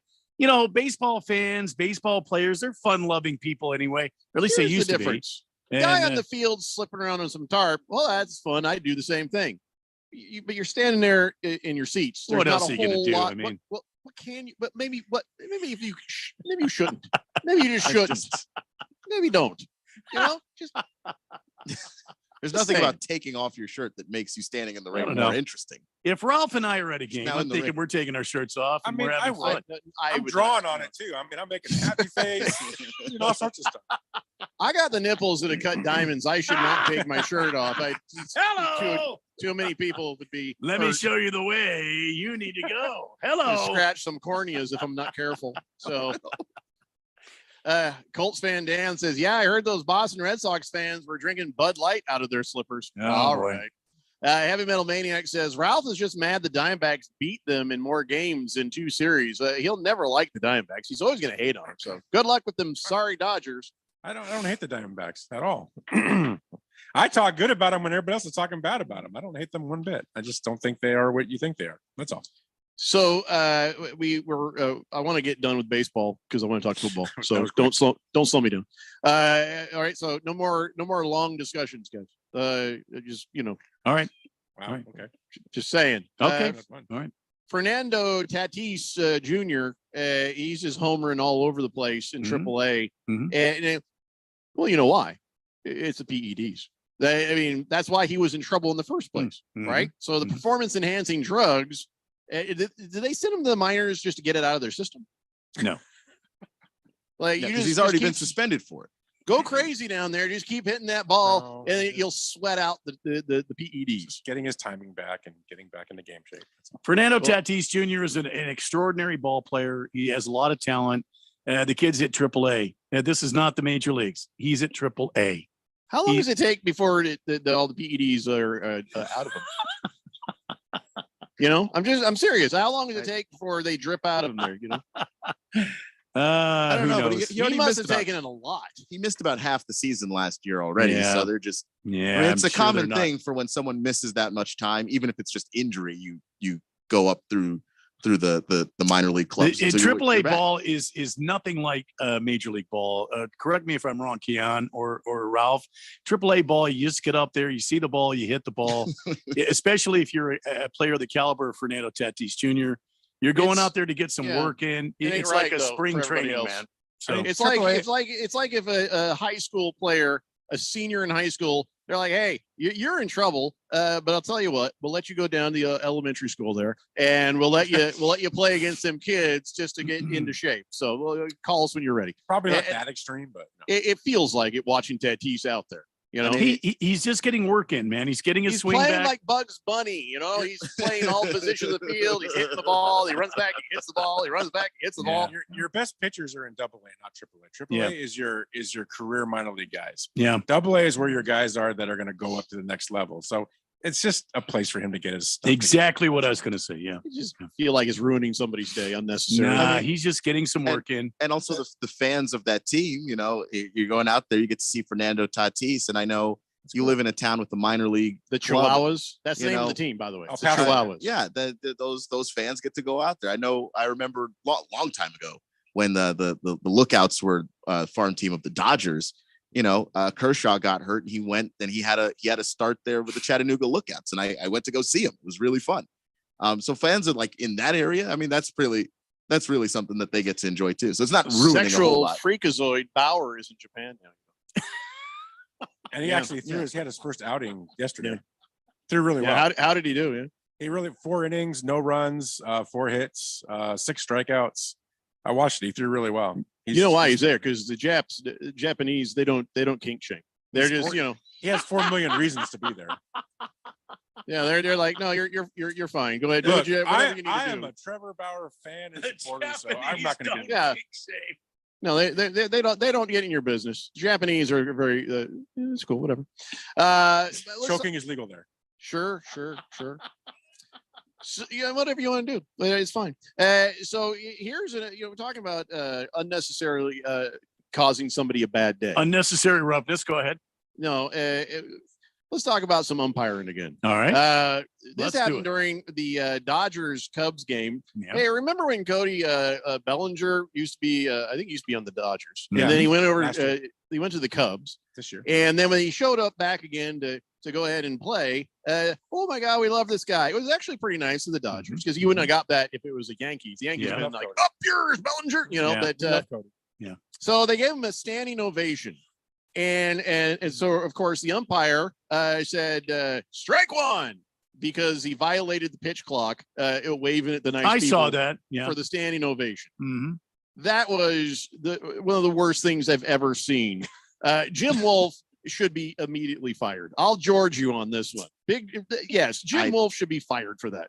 100% agree. The umpire can take the opportunity to stop the clock. He has that sort of power. He didn't choose to do that, and he was a jerk about it. Cody Bellinger should have been given the privilege to acknowledge the fans. They were giving him a round of applause for being there. That's totally on the umpire. I think it's totally uncalled for. But hey, what are you going to do? Umpires have no accountability. They're all out there. They're just rogue, and they just do what they want. Angel Hernandez, you suck, and I don't like you. It's like that. Yeah, I mean, somebody from the league has to say, hey. when stuff Nobody like from the league is going to do anything. happens, The commissioner at this moment right now is probably at his house drunk out of his mind. he's well Nobody's pickled. going to do anything. I get that. I do think that there is probably something to the point that they had the celebration for him before the game started. So this they were was going to do that every at bat. It's about respect, man. It's about respect. Look, that's been my thing with these umpires the entire time, and everything that everyone has told me is, well, you know what the rules are. If you're not in the box with 8 seconds to go, that's a strike. Well, then how is that? No, wait a minute. These guys that get in there and adjust their jock, and they got to pitter patter around. But those aren't the people I was talking about. And they've got to swing their bat 3 or 4 times like Machado, and he's got to look around and adjust his hat. No one's get defending in Manny the box Machado. and get ready to hit. We're talking about a crowd who is acknowledging this guy returning back to a former stadium he used to play for. You stop the clock. Yeah, the umpire was in his right to do what he did, but he has the authority to stop it and recognize and I agree with that part of it. So, well, I mean, of course, but he has the right, but he was wrong. I mean, he was come wrong. on. Also, you got Mike Estabrook. He's another umpire. Called one of the worst things you've ever seen. He was calling a pitch over Bo Bichette, and Dan, my good God, the ball was basically about level with the top of his shoe, and he. What the? Yes. How is that a strike? How is that a strike when you're about half a foot south of the box? Now, he adjusted the box down some, but that strike was even lower than the box. Did you see that horrible call? That low. Oh my God! I saw it, and again, until you're going to get some sort of accountability for these guys, called a robot. I mean, did the catcher bring it up? Yes, he did. I mean, saw if the catcher does a good job of doing that, it could fool the umpire. Some guys are just great. Umpires easily be fooled. They suck. And then in the college level, this umpire, I guess, you know how they pitch an inning and they're like, yeah. Well, he did that and he got ejected. This dude got ejected for going yeah after he finished off the inning. And so the team was like, what the hell? Very next at bat, this a player on the team of the guy who got ejected hits a grand slam, and he runs around the bases, and everybody wants to celebrate. And he's like, no. Like no, don't celebrate. He was given low fives. Easy, come on, let's go back to the dugout. That was funny. Anyways, listen, we have to take a break. When we come back, by God, we're going to talk football. Stuff happening with the Cardinals. Stuff happening with the Eagles. Just some stuff happening. It's the Daily Blender here on 1580, The Fanatic. This is Brent Musburger's action update on 1580 and 99.3 The Fanatic. The best way to start betting smarter is to sign up for a free VSiN subscription at vsin.com/subscribe. That's vsin.com/subscribe. NBA playoffs continuing on Tuesday night. The Celtics a 10.5-point favorite over the Atlanta Hawks. Boston leading 1-0 after a 13-point win against Atlanta on Saturday. Boston minus 520 on the money line. Atlanta plus 390 over under 229. Cleveland looking to even up their series against the Knicks on Tuesday night. A 5-point home favorite minus 196, while the Knicks are plus 164 over under 213.5. And the Phoenix Suns a 5-point favorite over the Clippers on Tuesday night, trying to even up that series at a game apiece. I'm Tony Desiri with your VSiN action update on 1580 and 99.3 The Fanatic. Did you know that feeling sluggish or weighed down could be signs that your digestive system isn't working at its best? But taking Metamucil every day can help. Metamucil supports your daily digestive health using a special plant-based fiber called psyllium. Psyllium works by forming a gel in your digestive system to trap and remove the waste that weighs you down. Metamucil's gelling action also helps to promote heart health and slows down sugar absorption to promote healthy blood sugar levels. Start feeling lighter and more energetic by taking Metamucil every day. Hi, this is Jason Hansen. I'm a former CIA officer and best-selling author on safety and preparedness. The fact is, things are getting downright scary for everyone who's storing their wealth in the banks. We just saw the collapse of 3 major banks, and I would urge you to consider protecting your wealth ASAP. If even a tiny percentage of Americans attempt to withdraw their savings, we would see a collapse of the entire banking system, sending us into a modern-day Great Depression. Fortunately, there is a way for you to avoid this. It starts with contacting Advantage Gold. If you have an IRA or 401k, Advantage Gold can help convert those paper assets into physical gold and silver. This is the process that I recommend everybody use as a hedge against rapid inflation and to protect your retirement wealth from the banks. Take control of your financial safety today. Call 800-900-8000 to get your free gold investment kit from Advantage Gold. Call 800-900-8000. That's 800-900-8000. Advantage Gold is not an investment advisor or a tax advisor. Consult with your financial advisor before investing. Call 800-900-8000. For the ones finding new ways to ensure the job always gets done. For the ones wearing many hats. For the ones who are hands-on, even from far away. And the ones keeping business moving forward. We are Grainger, offering professional-grade industrial supplies, plus real-time product availability and access to experts ready to answer your toughest questions. Call, clickgrainger.com, or just stop by. Grainger, for the ones who get it done. When it comes to covering the high school sports scene in Arizona, AZ Preps 365 has all the answers. Every Saturday morning from 8 until 10, they break down games, interview the newsmakers, talk with coaches from around the state, and stay up to date with what's happening with prep athletes and breaking news from the Arizona prep scene. It's AZ Preps 365, 8 till 10 Saturday mornings on 1580 and 99.3 The Fanatic, and always on at 1580thefanatic.com. Baseball is in full swing. See you later! Three-run home run! And we've got the grand old game covered like an infield tarp. How about that? Who's hot? Who's not? We've got the latest news, score, highlights, and info from around the league all season long. It's a camper and it'll go all the way to the wall. We are your MLB hookup. Looking up and it's gone, a home run. Get all the games you can handle on 1580 and 99.3. The Fanatic.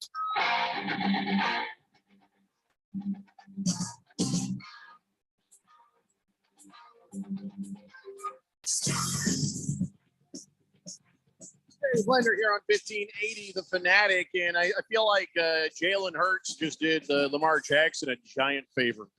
I feel like this kind of helps him, doesn't it? Because if Jalen Hurts got a $255 million extension, making him the highest paid football player in NFL history, it's 100 and I'm going to round up. Can I just do that? I'm tired of giving decimal points. About 180 million in guaranteed money. Well, that should be the same deal they give Lamar Jackson, right? They should just say, stamp, here it is. Well, that's not the issue. Lamar Jackson wants it fully guaranteed. He wants $280 million fully guaranteed. Well, or mostly guaranteed. I mean, I think at 200 mil guaranteed, then that we have a different conversation. Because I don't believe the Ravens offered him a 200 mil guaranteed.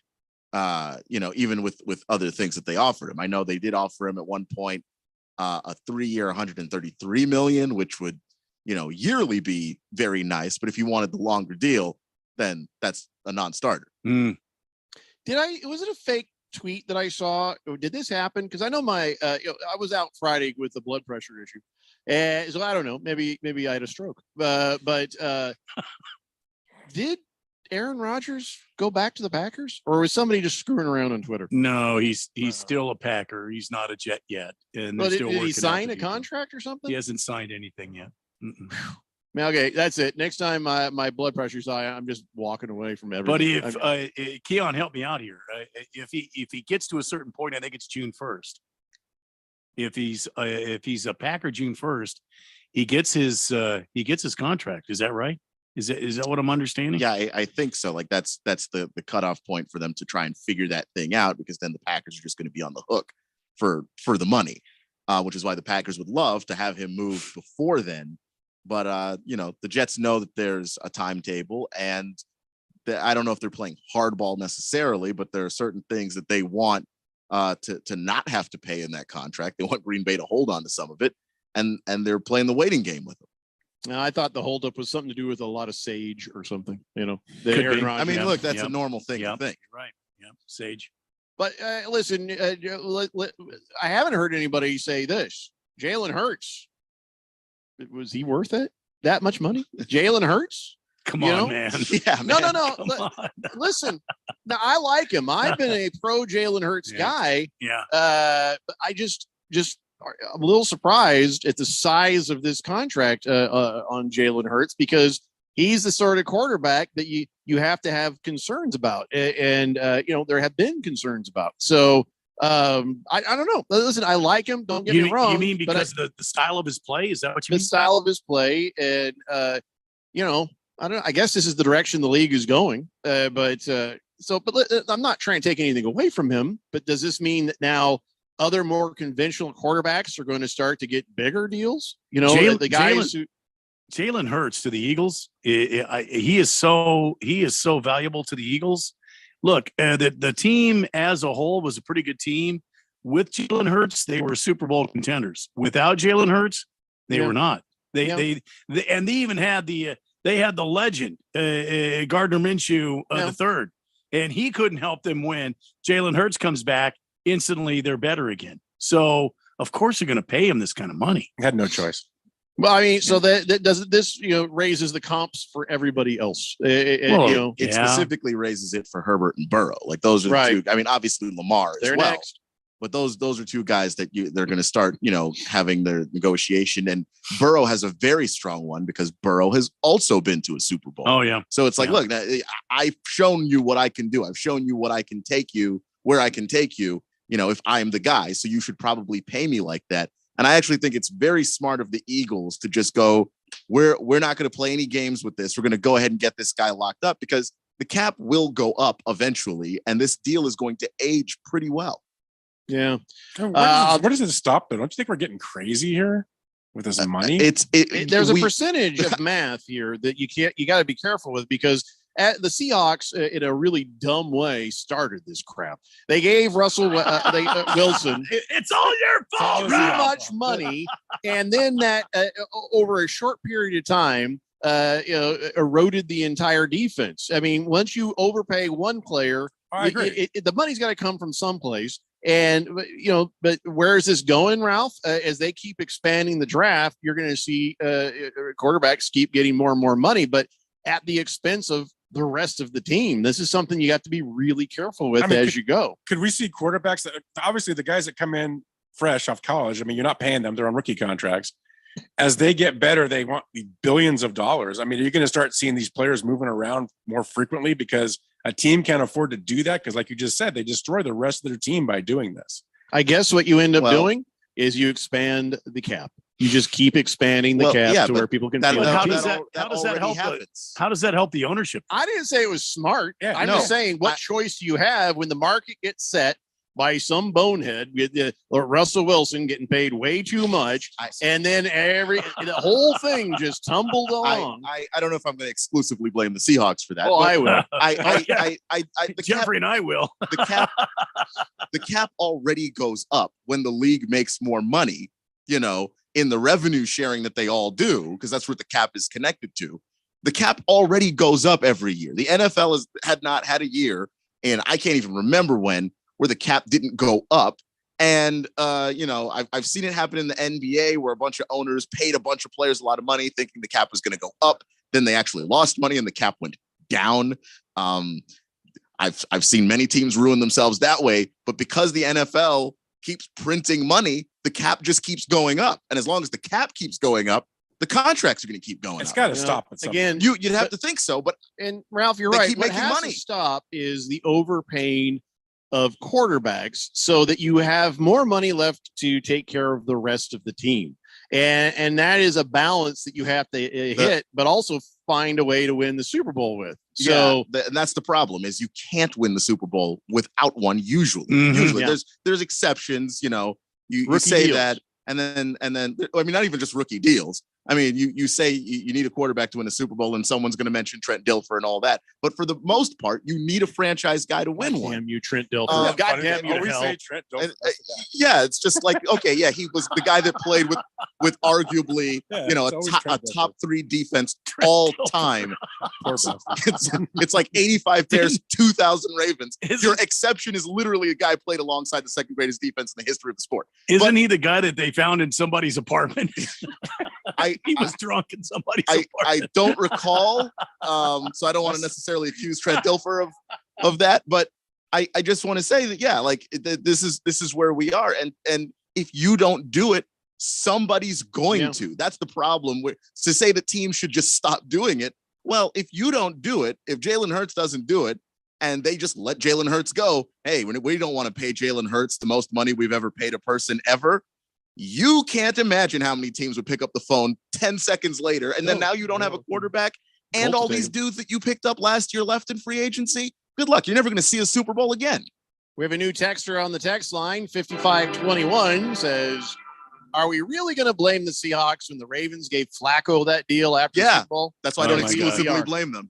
We are totally going to blame the Seahawks. And at least when they paid 100%, Russell Wilson was worth it. Joe Flacco was never worth that money. They should not have done that. So much didn't pay attention to Flacco. I didn't care, but Russell Wilson. Joe Flacco, who? Yeah. I just remember Russ Wilson. Blame the Seahawks for signing $110 million paid to Joe Flacco. I blame the Seahawks for signing Trent Dilfer. Yeah, we signed Trent Dilfer. By the way, what do you think of this, Ralph? The Seahawks are now the favorites to draft Jalen Carter, speed demon. I've been hearing a lot of that, and I think it makes a lot of sense into their defense. It's exactly what they need is a guy like that up front. So I think it's a very smart move. But you may not get him. We'll see. Cardinals just lost Budda Baker. Well, they haven't lost him yet. Yeah, he just wants to be the highest paid safety in the NFL. If they're on their way to that, they better pay him, or they're going to have to take somebody else in the draft rather than trading back. Well, they're stupid not to take him. I mean, not to pay him. Number one.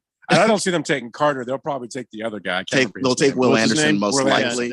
But the thing is, if they like Carter that much, I mean, the Cardinals would love to trade out of that spot so that they could just not have to be the team to choose. Well, not only that, but they want some more. They want some more draft assets. I will be thrilled if the Seahawks get Carter. I think that is a great fit for them.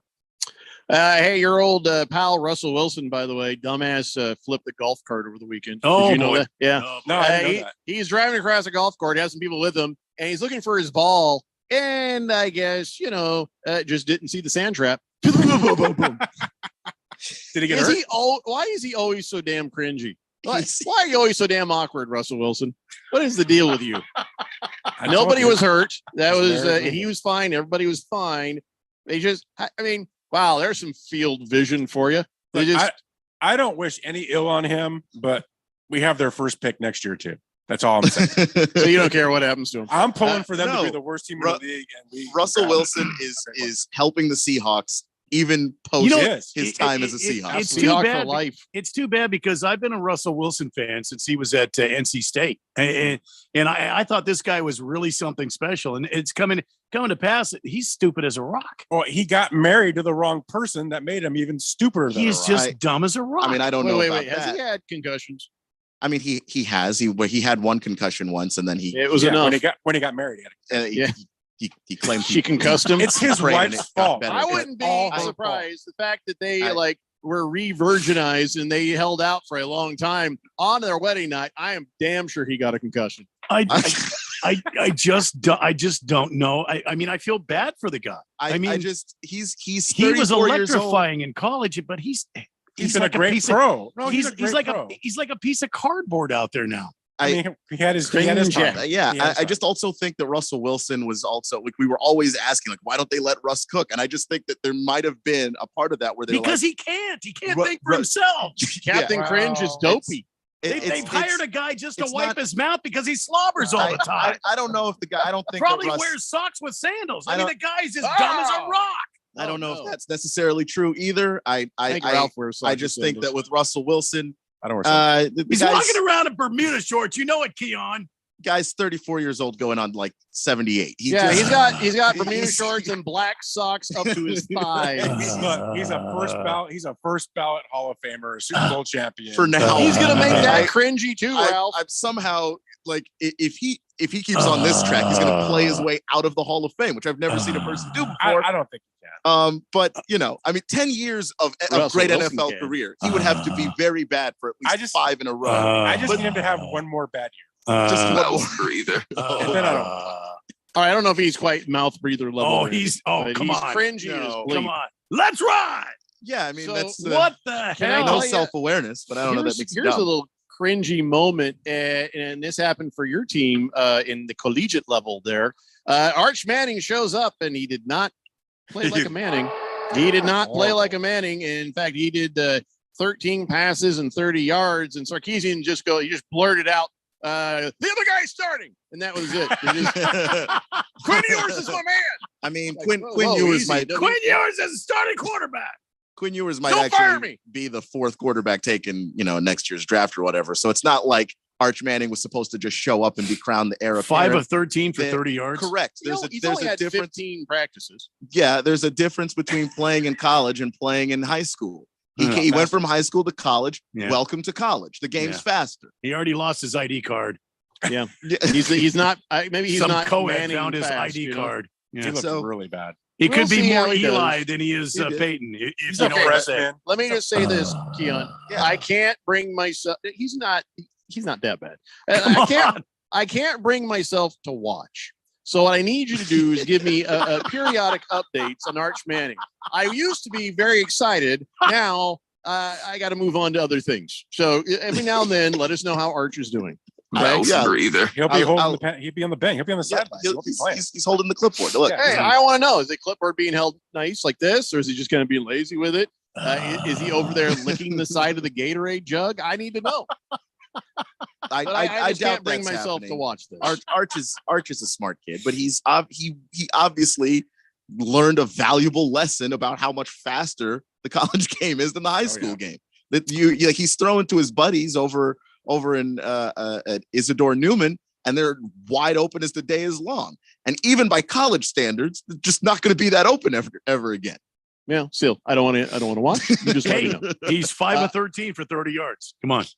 Some serious stats. Flying Monkey says, what I learned most about Russell Wilson after he left the Sea Chickens was how good a coach Pete Carroll is. that That is goes a without saying. yeah, that's a good point. I'm right sure. there. Baker's Cocky Hen says Russ can't cook anymore ever since he tasted that Sierra. Oh, I can't read that. Hefty Lefty says, Stop that. the all 22 tape will show that Bunker was wide open. Oh, the bunker was wide open. It's the only way you hit it. Colts fan Dan says Russell Wilson reminds me of Kamala Harris. Very cringeworthy. Whistling Gerbil says Brad Johnson. Okay, we're not just shouting out the quarterback names. Just average quarterbacks that have won Super Bowls. It's okay. We don't have to. We've go been down every that single road. If you go on Wikipedia and just look at the list of Super Bowl winning quarterbacks, you know who they are. Bruno Baller says, can't wait till next Thursday's draft when you have the Cardinals, the Colts, and the Seahawks all picking in order. Third and fifth, I think the Commanders are like 16. By the way, how about them Commanders? They got sold, right? That's a done deal, kind of. I mean, it's done-ish. I mean, they're going to get obviously approved. Unofficial. Yeah, they're going to get approved, but they're still going through the I wonder if process. there's buyer's and, remorse. you These know. people are like, they go in there like, oh my God, this is a real fixer-upper, isn't it? What were we thinking? Well, you were thinking you obviously had to buy a new stadium. I mean, like all of the stuff that the team was and is. Get some new music. You have to just get a new band. The song's fine. Yeah. But I just think you gotta know what you're getting into. I think that they do. Buyer's remorse, I think, is going to be a word you hear a lot. I think you get. What have I done? No, because the team has been with arguably Josh the worst Harris has owner. been quoted as saying, "Sweet Jesus." With arguably the worst owner What in have I sports, done? the team's been 500 for like 3 years in a row. It's not If you just- think you're better than Dan Snyder, you should do better than 500. Well, anybody could do better. But here's the Correct. thing. Correct. That's my The point. other owners are not happy because they're like, oh, it only sold for $6 billion. Well, that's disappointing. Why are they disappointed? Because the comps, man. Basically, the Commanders has turned the NFL into a bad neighborhood. You know, nobody else.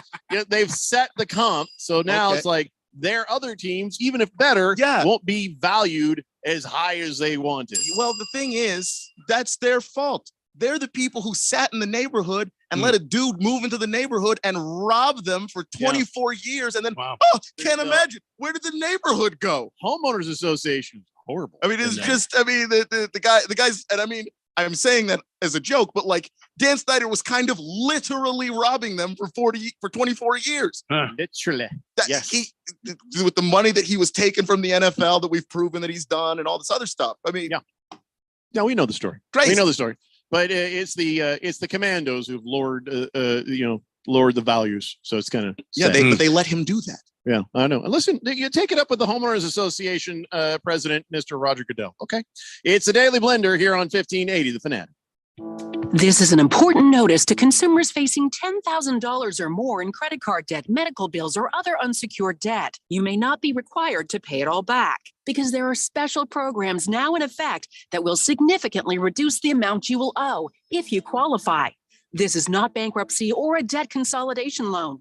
These programs, which the credit card companies like to keep secret, exist to aid American consumers struggling with overwhelming credit card debt by offering tremendous savings and real debt relief. Accredited Debt Relief has established a special hotline for you to call and learn what savings you qualify for. They've helped qualify consumers with over $1 billion in debt and are A+ rated with the Better Business Bureau. So don't wait. Get the relief you need during these hard economic times. For this free information, call the Accredited Debt Relief Hotline now. Call 800-658-4848. 800-658-4848. That's 800-658-4848. Greg Clark Automotive trained and certified technicians, servicing the Valley for 45 years. Located on the southwest corner of Bethany Home and 19th Avenue. Highly rated by Google.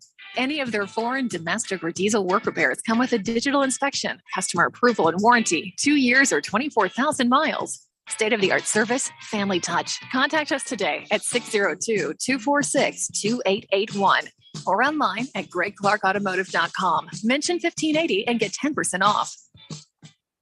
Remember when you could go to the doctor and actually leave feeling better? Hi, this is Dr. Stephen Katz. The problem with our healthcare system is the focus on the system and not on your healthcare. At the Naturopathic Physicians Group in Scottsdale, our doctors are experts in full spectrum healthcare using a natural approach. Patients come in for a variety of issues, including joint pain, chronic conditions, and issues specific to men and women's health. We help people find relief when other doctors have failed.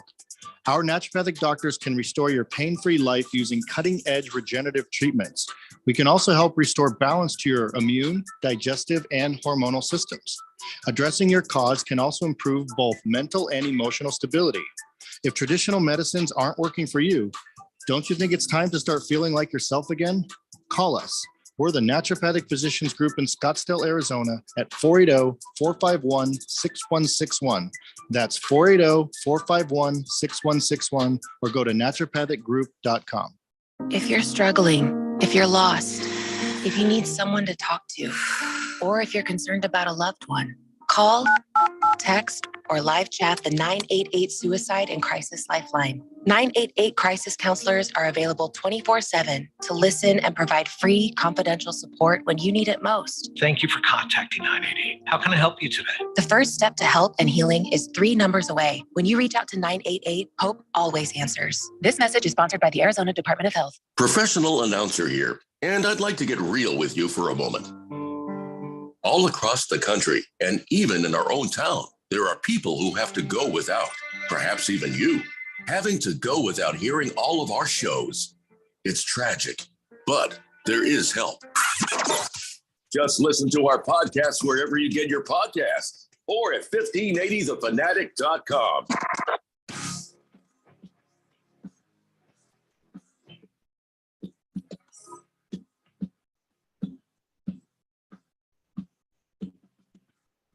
Blender here on 1580, The Fanatic. So, Cardinals have set the date, Randy. You're going to get your new uniforms on April 20th. Oh, yeah. That's 3 days from now. Yay. Yeah, new uniforms. Oh, great. That'll fix it.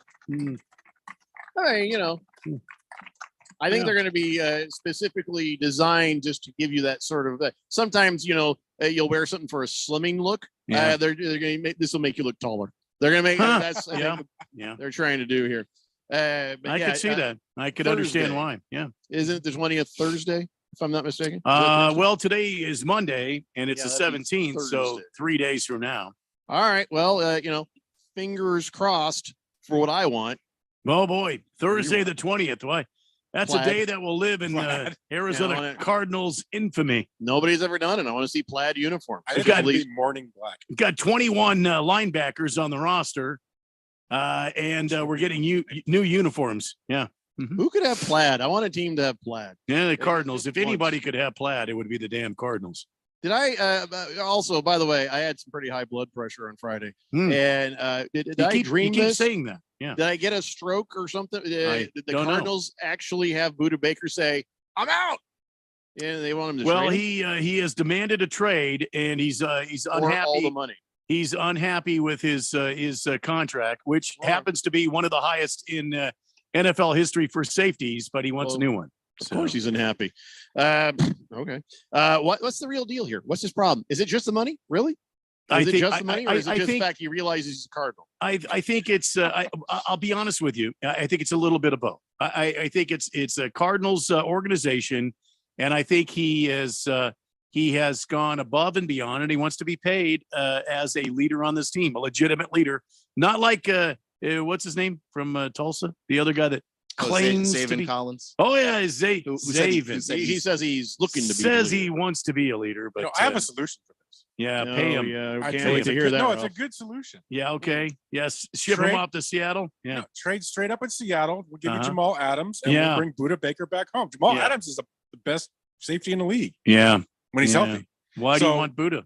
Because he's from Washington. I think you're trying to because take of that advantage of when me. he's healthy line that he just snuck. Yeah, past. I No, think I you're didn't say that. you're trying to take advantage of me right now, We- Ralph. No, I we think all it'd be agree great for you. Jamal You Adams know, is the best Ralph, safety in the I league am going to when be cooking healthy. your dinner on Sunday. You should be very careful No He's spinning. gonna come to you with how a, you lead up to here's Sunday. your plate. His thumb is all over Yeah. it. Oh, yeah. You wouldn't want Jamal Adams. when Here's healthy? your drink, and my thumb is inside your cup. He's You know, gonna listen. thumb everything. Buda Uh-huh. plays more games a year than Jamal Adams. Stick I'm- my hand right in some healthy. raw chicken or something. He's And gonna then- grab you a handful of mashed potatoes. Oh, yeah, there you go.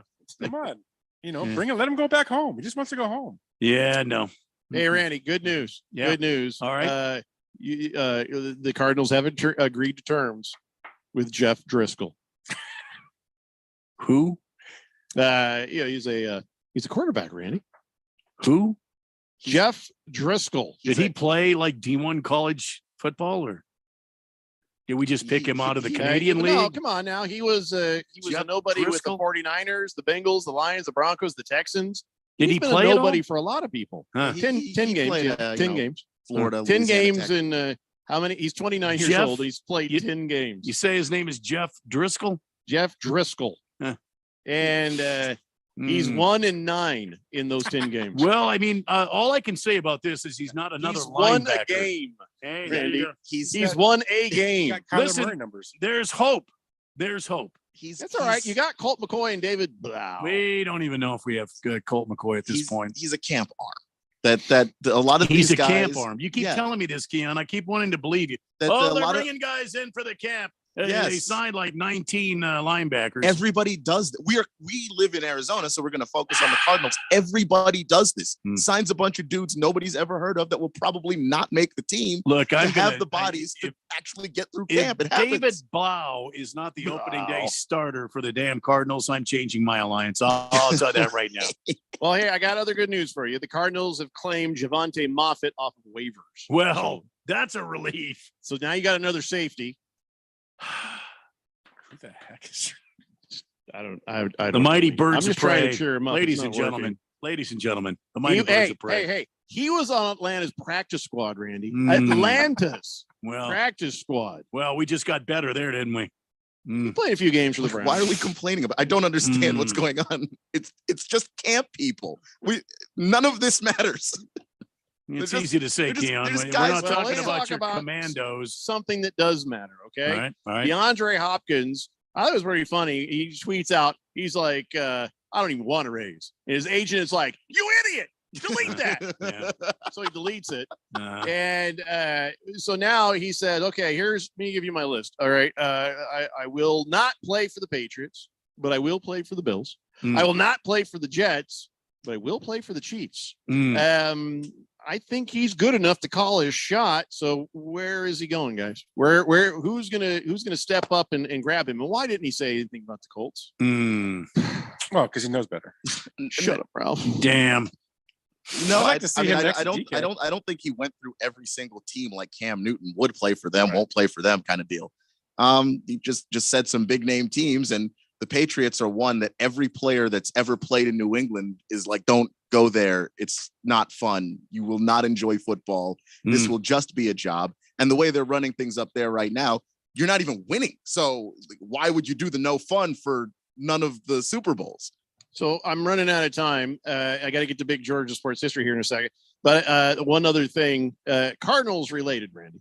And that is, oh boy, I can hardly wait. Your old friend Chosen Anderson is now a Miami Dolphin. Well, God bless him. It took me a moment. I'm like, who the hell is Chosen Anderson? Yeah, well, before I realized that's Robbie Anderson, who has changed his name to Chosen. Yeah. Mm-hmm. Well, good riddance. I mean, good luck, and I hope nothing but the best for you, let me just, Chosen. It's not a good name for him because he's been on two teams before the Dolphins, Panthers, and nobody ever chooses Cardinals. him. Nobody chose to throw him the ball because he had 20 catches for 282 yards last season. Where I was going to go with it. Yep. Just not really a good name. Let's get this going. Ladies and gentlemen, it's time now for On This Date in Big George's sports history.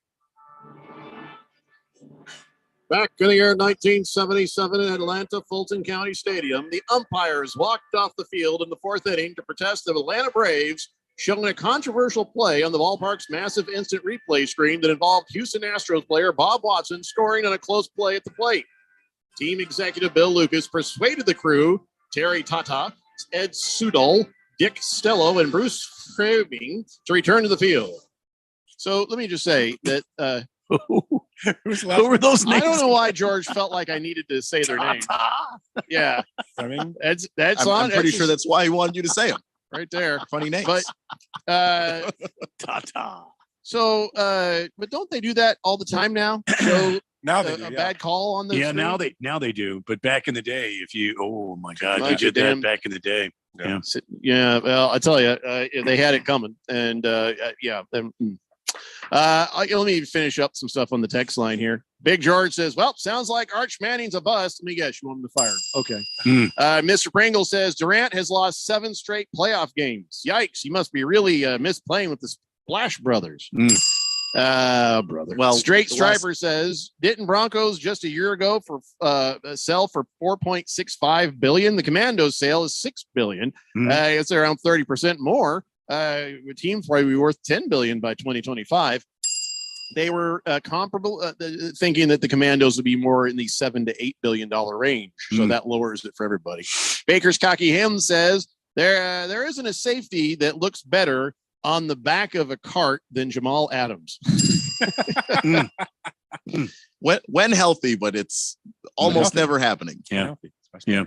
Hatchy Lefty says TTFN, ta-ta for now. Okay, I didn't know that was a thing. So I think that was a line from Winnie the Pooh, wasn't it? The Tigger says it all the time. Yeah, I thought so. I guess I didn't watch enough Winnie the Pooh. By the way, they got this Winnie the Pooh.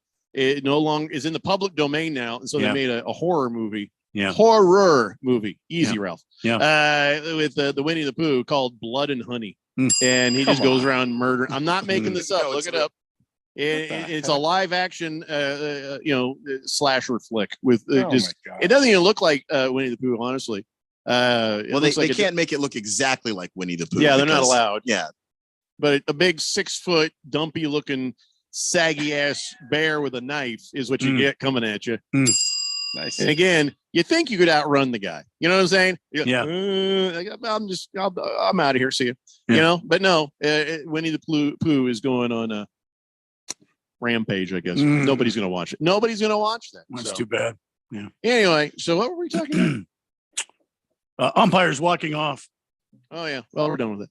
So one thing I do want to bring up, because we're getting close to the draft, is Nick Cesario is saying, the Texans have gotten some calls for the second pick in the draft. 0% chance they trade back. They have to take a quarterback. Am I right or am I right? He says, are we open for business? He says, I'd say we're open to listening. What could they possibly get offered unless it's this quarterback and tons of other stuff? Well, the Texans would actually take. If some team offers them a boatload of picks, it has to be a good quarterback. Doesn't have to be, because if you offer them a boatload of picks, we'll be here next year with the picks, and we'll just draft a quarterback next year. Them Texas. And they got Davis Mills, right? Well, they got Davis Mills, but they got Caleb Williams coming down the pike next year. Right, next Drake year. May is supposed to be the second best quarterback in If that you draft. He's more listen highly to rated the than every Texans quarterback in owner. this. If you listen to the Texans, they're sick of losing. They want to start winning now. I don't think they're trading back. I don't think. But they're not going anybody's to. coming Even up if to they take it. draft the quarterback they want this year, they're not going to start winning now. They have to sell these tickets, man. Hefty Lefty says that was a family-friendly text. Okay, I didn't say it wasn't. Cabana says Mickey Mouse is now in the public domain. Yeah, John Oliver's working that side of the street. Oh, boy. All right, guys, we will see you tomorrow. It's the Daily Blender here on 1580 The Fanatic. Bye-bye. Hi, this is Jason Hansen. I'm a former CIA officer and best-selling author on safety and preparedness. The fact is, things are getting downright scary for everyone who